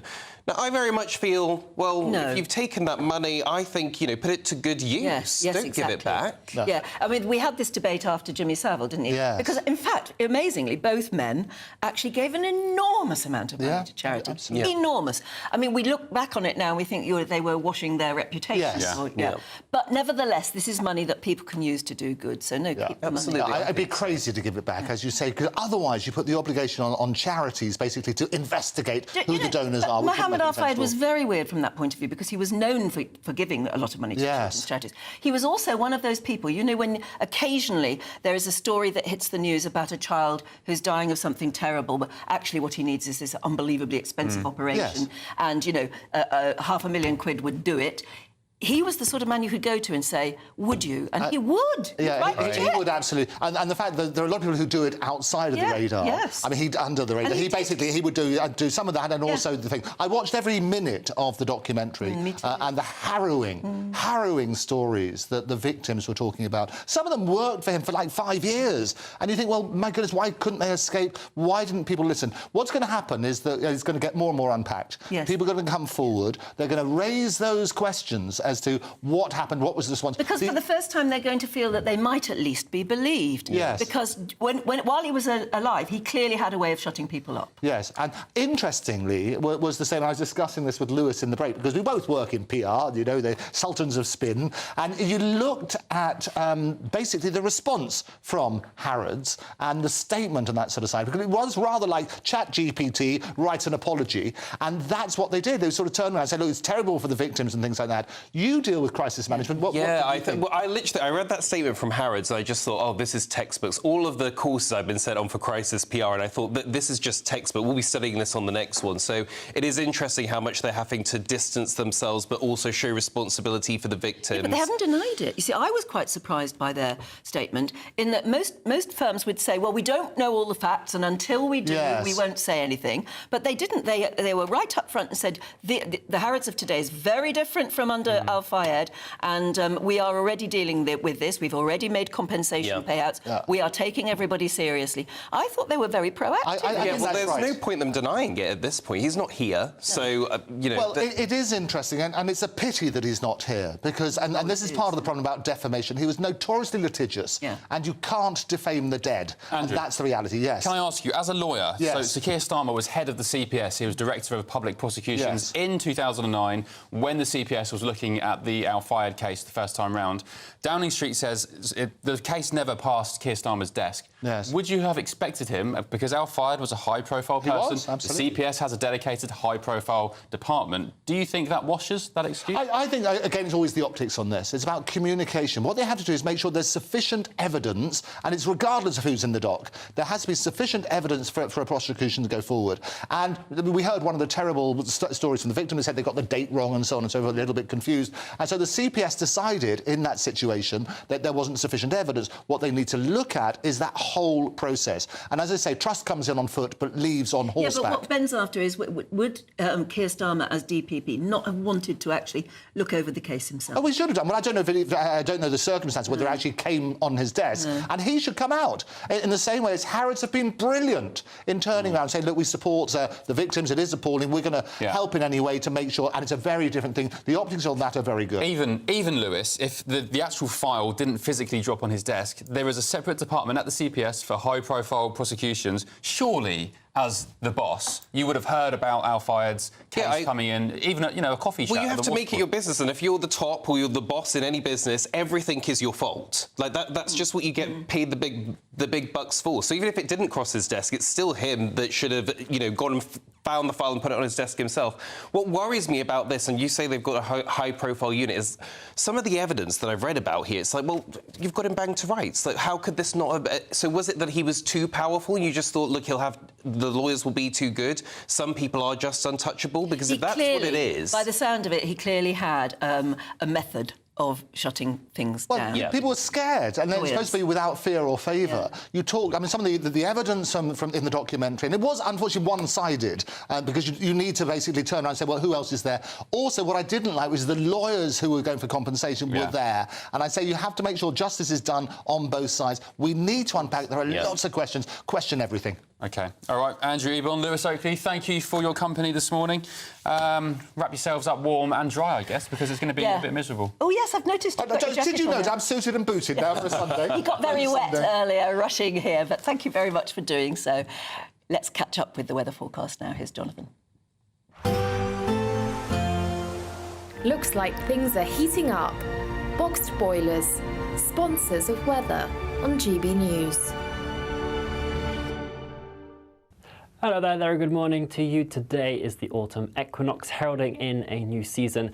And for some of us, it certainly is going to feel quite autumnal. We've got an area of low pressure moving into southern areas of the UK to provide some fairly unsettled weather today. Heavy pulses of rain spreading across central southern areas of England and into Wales as well. There certainly could be some disruption possible, and a rain warning is in force. So do take care here if you are planning to travel at all.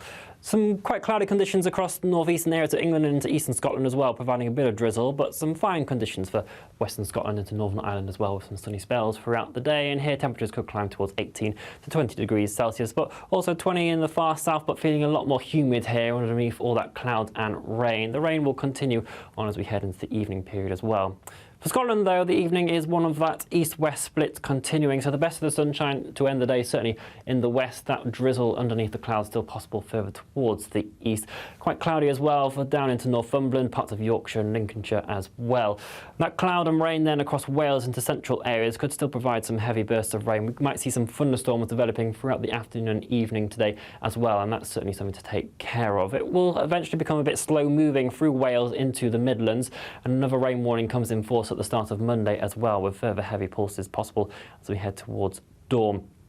It's not going to be a cool night at all, really. Many of us holding up in teens, 14 to 15 degrees Celsius, with that rain still very much in place first thing. There is some uncertainty in regards to the exact positioning of this rain, but particularly eastern Wales into the Midlands up towards north-east England. It is certainly worth taking care during the day. Some very heavy rain is possible, but do stay up to date with the forecast.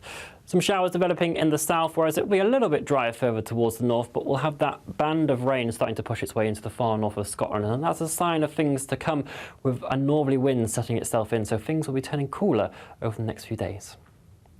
That warm feeling inside from Boxed Boilers, sponsors of weather on GB News.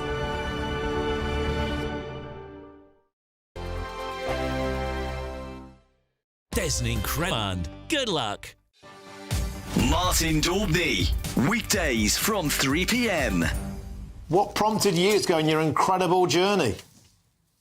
Well, you know, I was fighting my own demons at the time, you know, before I started the walk, and it had been a long journey, if you like. And, you know, I knew that I needed to make a change, and my daughter had just flown the nest. I was a single parent before this, and previous to that, I was ex-parachute regiment.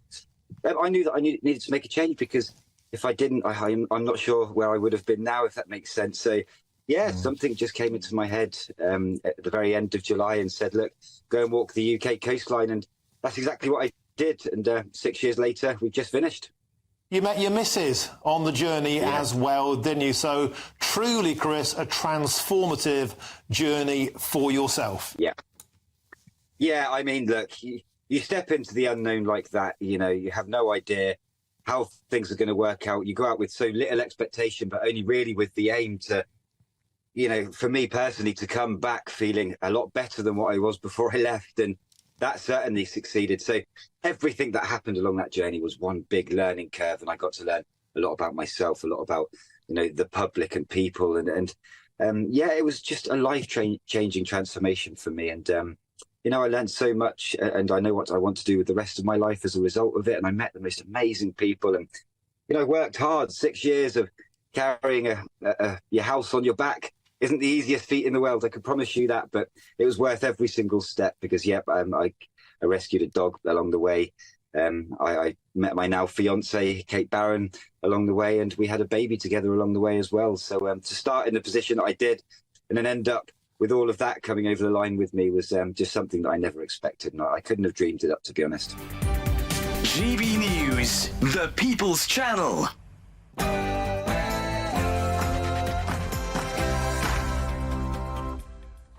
Good morning. The Prime Minister's popularity has plummeted. Yes, Sir Keir Starmer faces a 45-point approval ratings drop since July, now becoming less favoured than Rishi Sunak.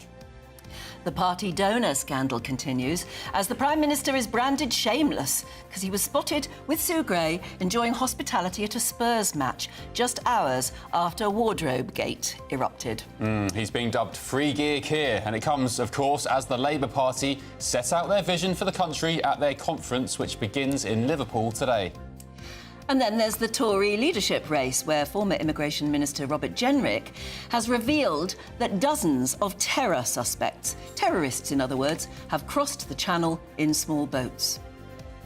And elsewhere, Operation Market Garden, 80 years on. Our reporter, Charlie Peters, is in the Netherlands where commemorations are taking place. Princess Anne will join thousands here at a cemetery in Oosterbeek to deliver the airborne memorial service, unchanged since the Second World War, and to commemorate the 80th anniversary of Operation Market Garden.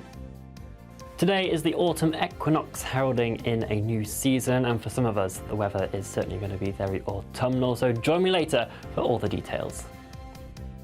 Well, it's just gone 9 o'clock, 1 minute past 9. I'm Anne Diamond. And I'm Ben Leo, and this is GB News Breakfast.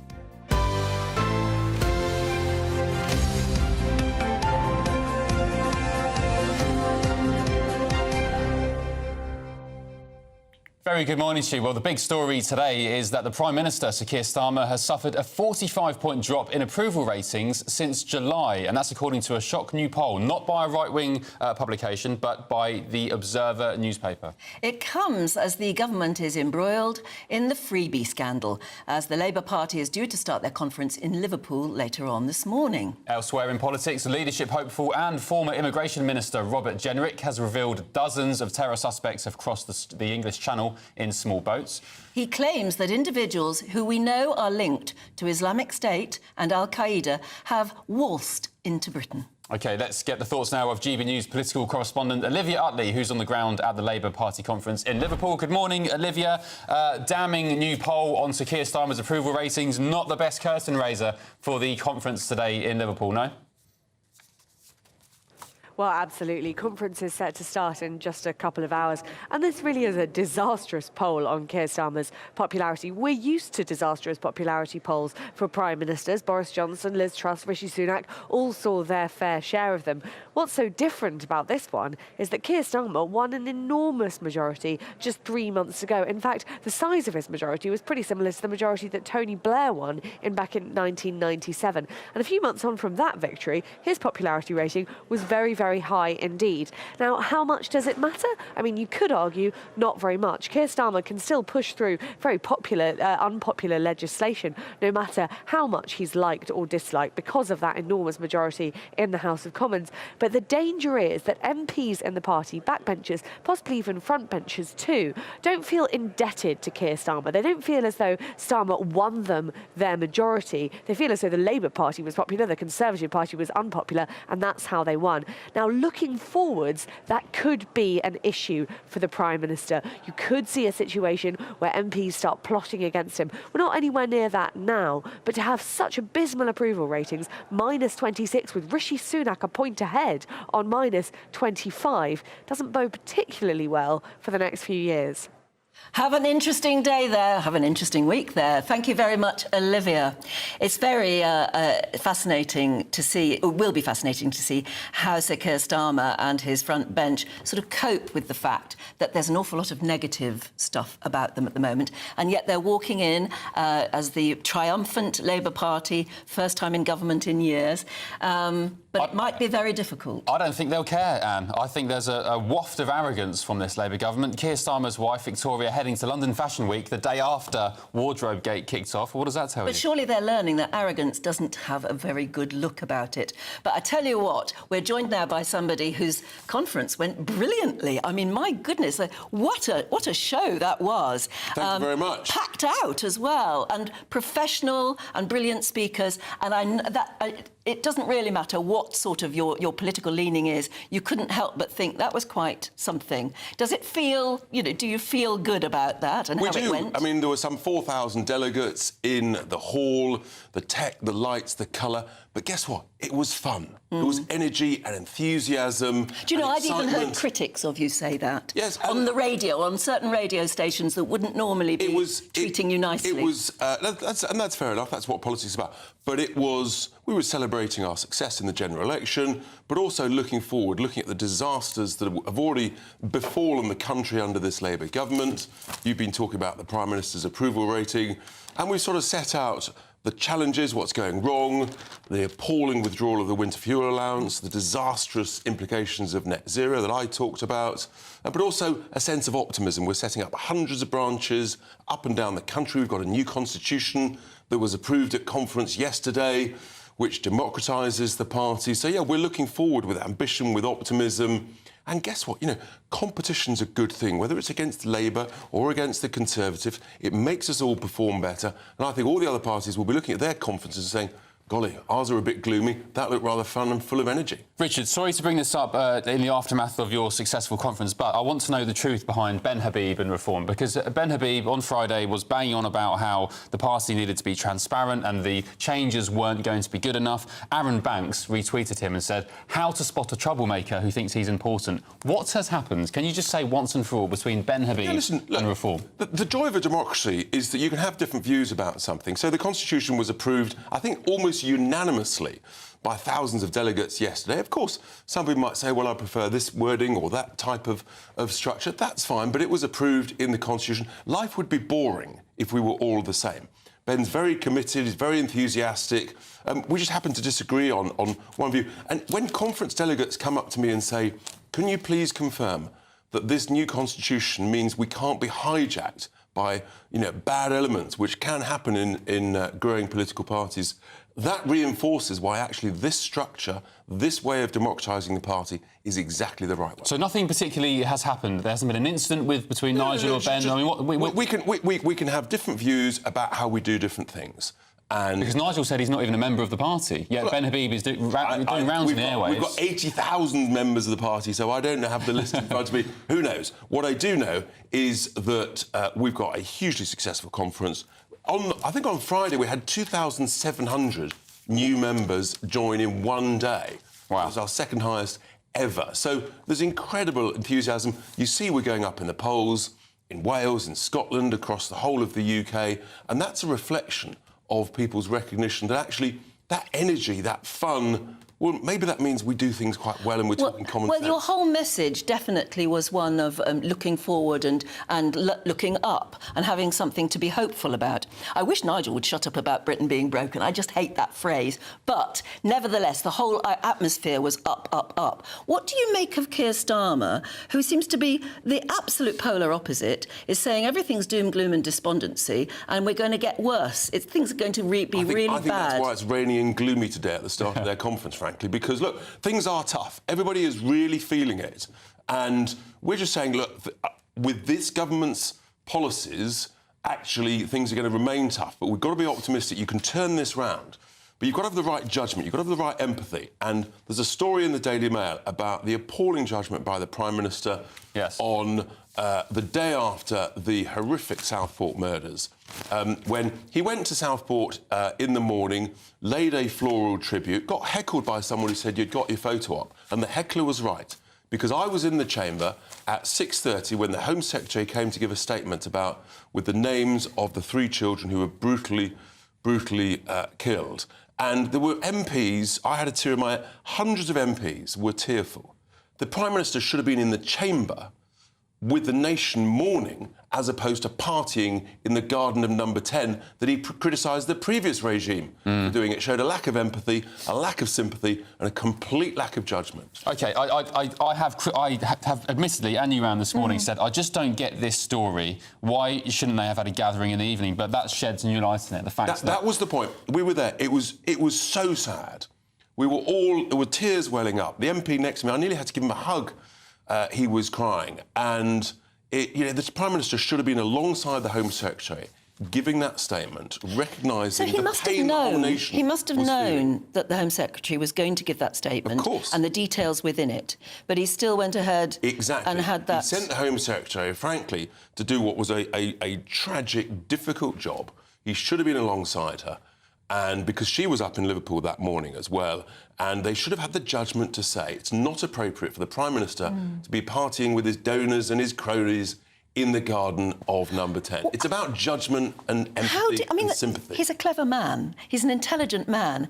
How do you explain the gaffes that he seems to be making? Well, maybe actually you can be intelligent but not have common sense and judgment and empathy with what's going on in a nation, how a nation's feeling, and that's what we want from a Prime Minister, and frankly, that's not what we're getting. I'm pleased to confirm here today, I've paid for this suit. I mean, the idea that they have to get someone else to pay for their glasses, their suits, their dresses, it's absurd. Where's their judgment about how bad that looks when at the same time, in the same breath, you're withdrawing the pension allowance? 22,200 constituents in Boston Skegness are losing their pension allowance. Explain it. A constituent came up to me, she shook my hand in Boston a couple of weeks back and burst into tears of genuine fear. Yeah, you make a good point about intelligence. You can have all the qualifications coming out your ears, and I saw it at my old newspaper with people coming on work experience, but they couldn't pick up the phone or knock on a door. It doesn't mean you're intelligent, it just means you've got some qualifications. But the entire front bench seems to be making these gaffes and has accepted donors' money. The hypocrisy. Is it arrogance, Richard? It's a combination of arrogance, hypocrisy, and we can do anything. We've got this huge landslide victory, but at the same time they were criticising others for cronyism. The truth is, actually, they were doing it themselves, and they've been caught out, and the nation is furious. Okay. How would you, if you were Keir Starmer, how would you get up on the podium today, knowing that everybody's watching you and criticising you now? A lot of his own supporters, a lot of the Labour Party, they'll be watching what he's wearing, and they'll be expecting him to address those issues. Maybe he won't. Maybe, as you said, he will just ignore all of this and just say what he wants to say. To ignore it would be the most arrogant thing to do. Actually, what people like is, look, we all make mistakes. None of us are perfect. When you get something wrong, admit it, learn from it, and say you're not going to, hopefully, not do it again. The best thing the Prime Minister could do is say, look, we've made some mistakes. We've won an election, we've had a good start in certain areas, but we've made some mistakes in others. I'm sorry for that. We're going to learn from it and we're going to move on. That would improve his approval rating. How much goodwill do you think is left in this government from, the electorate, but indeed Labour voters as well? And also, Richard, do you think there could be some sort of internal Labour Party coup, maybe Angela Rayner in the coming years, getting fed up with Starmer's plunging approval ratings and maybe plotting her own bid for the leadership? Yeah, who knows? I think the reality is there are hundreds of Labour MPs who have had to defend the indefensible over the winter fuel allowance. They've had as many letters as I've had, hundreds and hundreds and hundreds of fury. I was astonished so many of them stood up in the chamber and tried to defend it. I think that actually, I think Starmer and the people around him are in trouble. I think very quickly he'll have to have some form of reshuffle at the top of his team in order to improve the communications. You've got the whole Sue Gray saga. Who's running the country? Is it the Prime Minister? Is it Sue Gray? Or is it Lord Ali? I mean, frankly, we're all left in doubt at the moment. Just remind us again, before we say goodbye, the membership, people applying for membership, was it yesterday you said it was a record? On Friday, we had 2,700 new members in one day alone. Are they paid-up members, or can you be a member for free? No, of course they're paid-up members. Yeah. There's no such thing as a free lunch unless you're in the Labour Party and you get a free suit. How much is it for membership? It is £25, and then some people make a voluntary donation. So your party coffers aren't doing too badly then? You're getting there? The reality is every political party needs to raise money.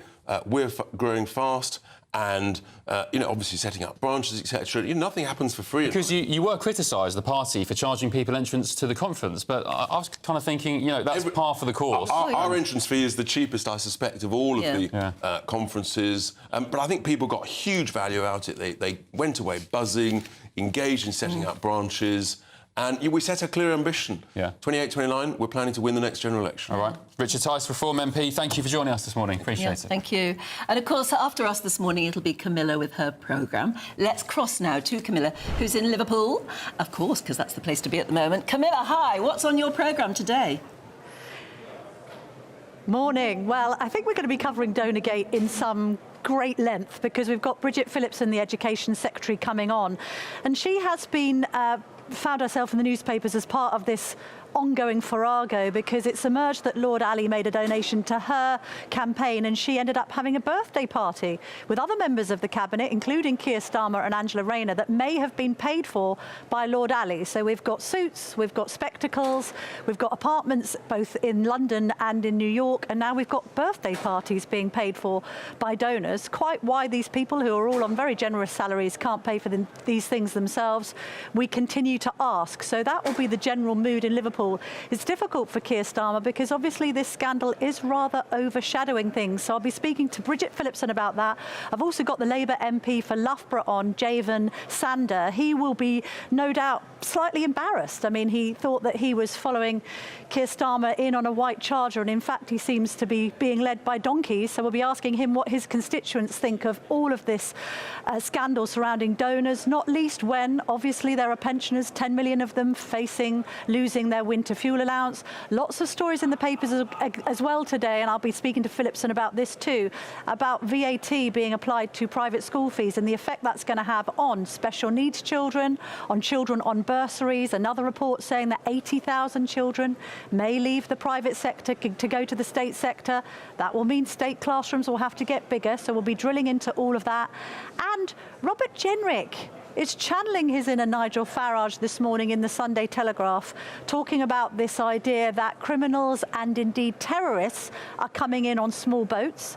I mean, I could have told you that. You could have told the government that. Anyone listening or watching GB News this morning knows that this has been happening. But this is about Robert Jenrick, I think, positioning himself firmly as the right-wing candidate to win this Tory leadership race.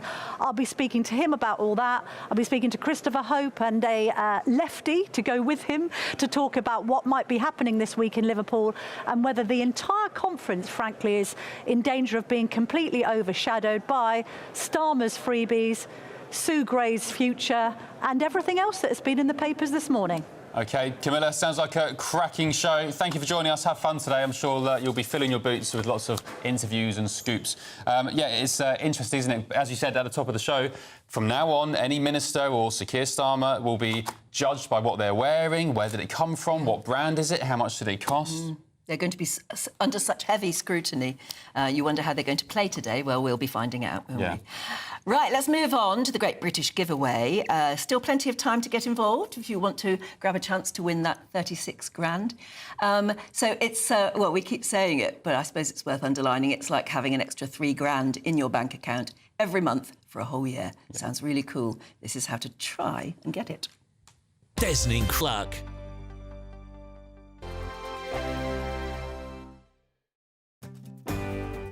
I'm Michael Portillo. This is GB News, the People's Channel, Britain's news channel.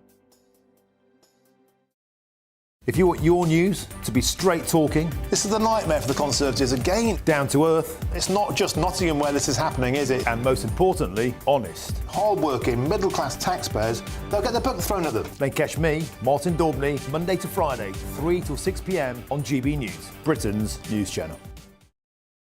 This is GB News, Britain's news channel. Let's have a look at this story in the Telegraph, Charlie. And this is about Anglican Church, the Church of England, dropping the word church in favour of something a bit more modern sounding. Words such as community. Why are we afraid of the word church? Well, that's my question. I mean, you've got to assume that they think it solves some kind of problem. But I think, you know, there are a lot of people who feel very strongly about their particular religious institution, whatever they all have different names, don't they? And if you rename one, do you have to rename all of them? Can we no longer use an individual name for different religions, community buildings? Are you religious? I'm spiritual. You sound like him. Yeah. No, certainly. Oh, don't get any started on me. Do I believe in a God? Yes. Do I believe in any of the particular gods that are offered to us? Still undecided. I'm like you. I said exactly that. You two are the same. You two are exactly What about you, Anas? Are you particularly religious? Well, I'm not a proper religious. I won't name myself as a religious, but I really do respect religions. And we have bigger problems to think about. Is it a sign of where we're at in this secular society? Yes. That we're moving more and more towards, that the Anglican Church feels that the only way to be relevant is to take away any reference to church going, to being religious? I think if the substance of what you're offering is good, it doesn't matter what it's called. You know, so if people are going to find solace and peace in a place that makes them feel better, they're not going to care too much about what it's called. So I think relabeling it, rebranding it, I don't know, maybe it'll help, maybe it won't, but it's going to certainly upset a lot of people, I should think. And people whose religion is important to them and kind of central to their lives, you can imagine. Absolutely. There's a reason Justin Welby is nicknamed by some quarters the Archbishop of Woke. Maybe this adds fuel to the fire, who knows? GB News, the People's Channel. We're proud to be GB News, the People's Channel, and as you know, we always love to hear your views. Now, there's a new way of getting in touch with us at gbnews.com/yoursay. By commenting, you can be part of a live conversation and join our GB News community. You can even talk to me, Bev Turner, or any of the members of the GB News family. I'm Arlene Foster on GB News, Britain's news channel.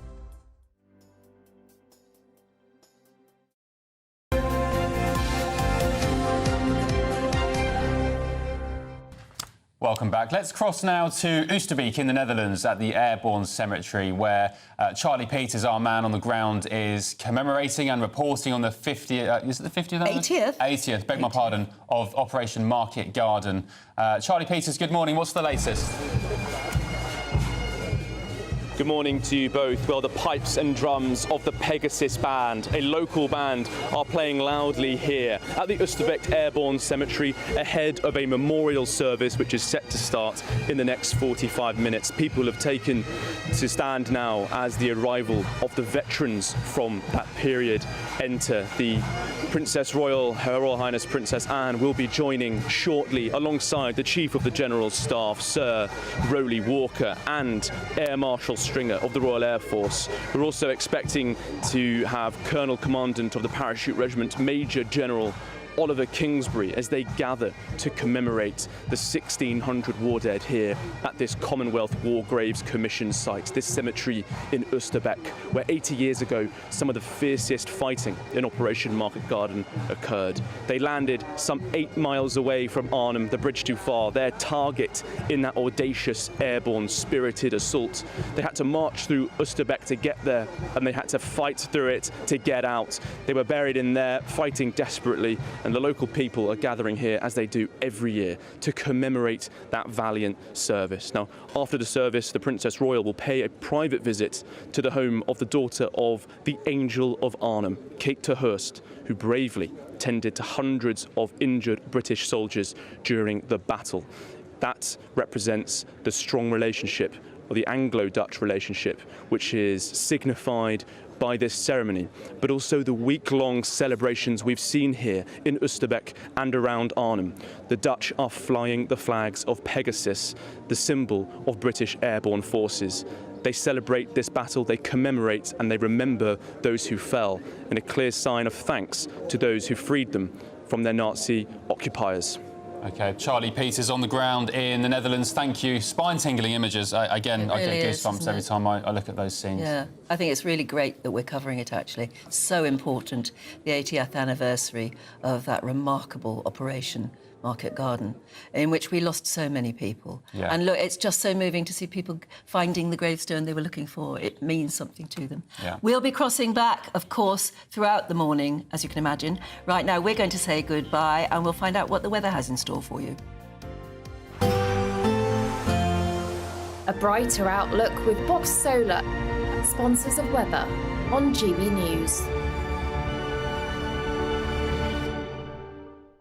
Hello there, very good morning to you. Today is the autumn equinox, heralding in a new season. And for some of us, it certainly is going to feel quite autumnal. We've got an area of low pressure moving into southern areas of the UK to provide some fairly unsettled weather today. Heavy pulses of rain spreading across central southern areas of England and into Wales as well. There certainly could be some disruption possible, and a rain warning is in force. So do take care here if you are planning to travel at all. Some quite cloudy conditions across the northeastern areas of England and into eastern Scotland as well, providing a bit of drizzle, but some fine conditions for western Scotland into Northern Ireland as well, with some sunny spells throughout the day. And here temperatures could climb towards 18 to 20 degrees Celsius, but also 20 in the far south, but feeling a lot more humid here underneath all that cloud and rain. The rain will continue on as we head into the evening period as well. For Scotland, though, the evening is one of that east-west split continuing, so the best of the sunshine to end the day, certainly in the west. That drizzle underneath the clouds still possible further towards the east. Quite cloudy as well for down into Northumberland, parts of Yorkshire and Lincolnshire as well. That cloud and rain then across Wales into central areas could still provide some heavy bursts of rain. We might see some thunderstorms developing throughout the afternoon and evening today as well, and that's certainly something to take care of. It will eventually become a bit slow-moving through Wales into the Midlands, and another rain warning comes in force at the start of Monday as well, with further heavy pulses possible as we head towards dawn. It's not going to be a cool night at all, really. Many of us holding up in teens, 14 to 15 degrees Celsius, with that rain still very much in place first thing. There is some uncertainty in regards to the exact positioning of this rain, but particularly eastern Wales into the Midlands up towards north-east England. It is certainly worth taking care during the day. Some very heavy rain is possible, but do stay up to date with the forecast. Some showers developing in the south, whereas it will be a little bit drier further towards the north, but we'll have that band of rain starting to push its way into the far north of Scotland, and that's a sign of things to come, with a northerly wind setting itself in, so things will be turning cooler over the next few days. Looks like things are heating up. Boxed boilers, sponsors of weather on GB News.